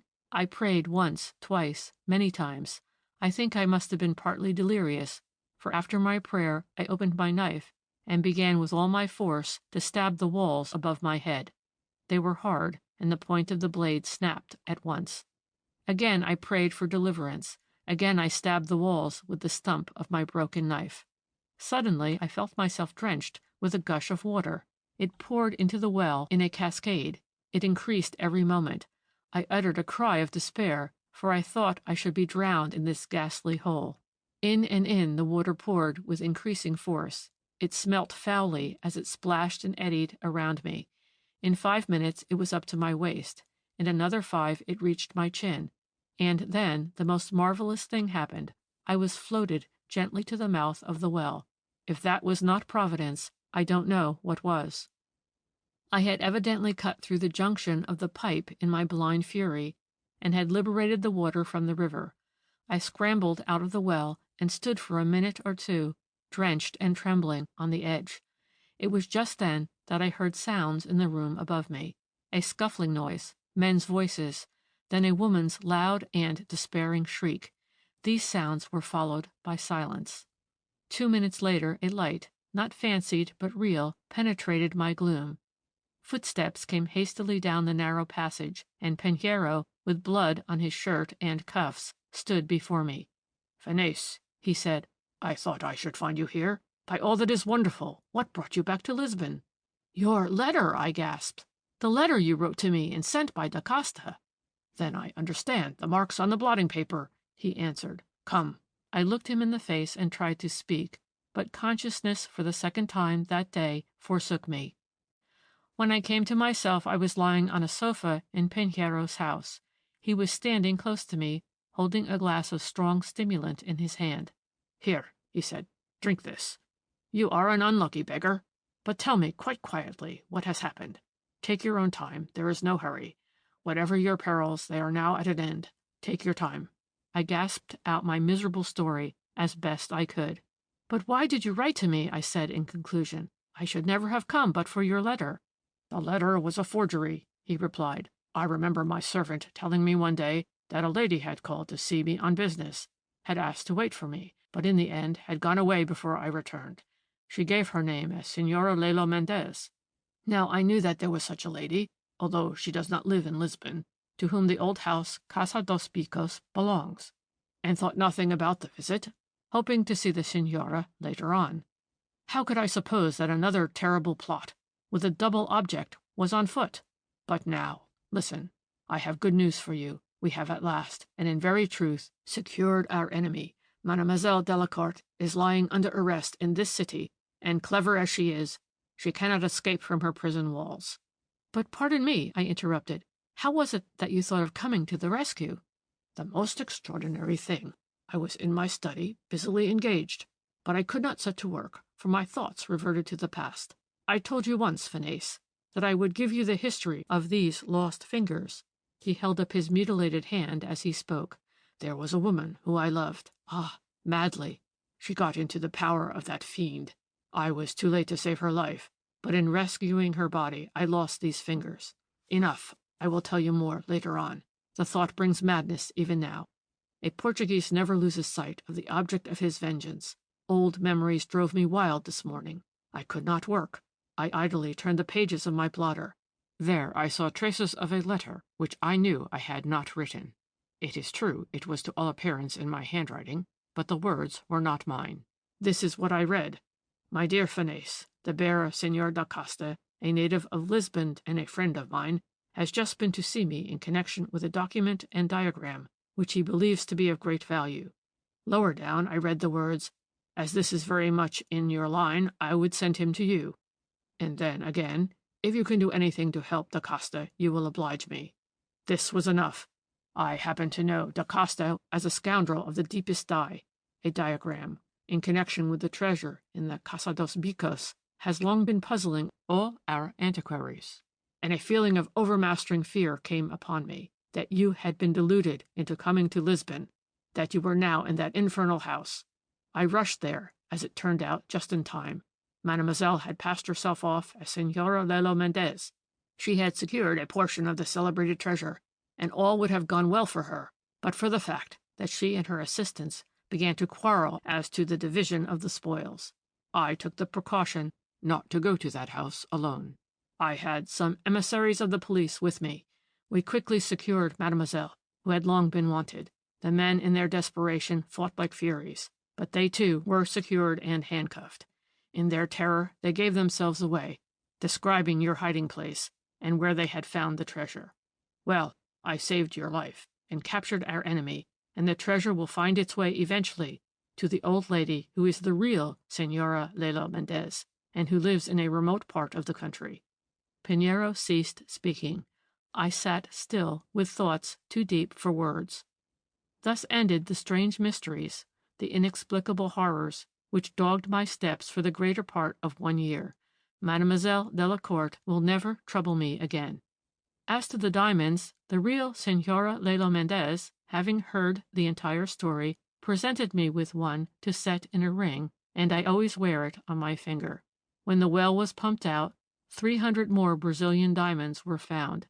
Thus came to an end the worst of all my adventures, that which found me at the bottom of the well in the old house Casa dos Picos. End of number 6, The Lost Square, Part 2. End of The Heart of a Mystery by L. T. Meade and Robert Eustace.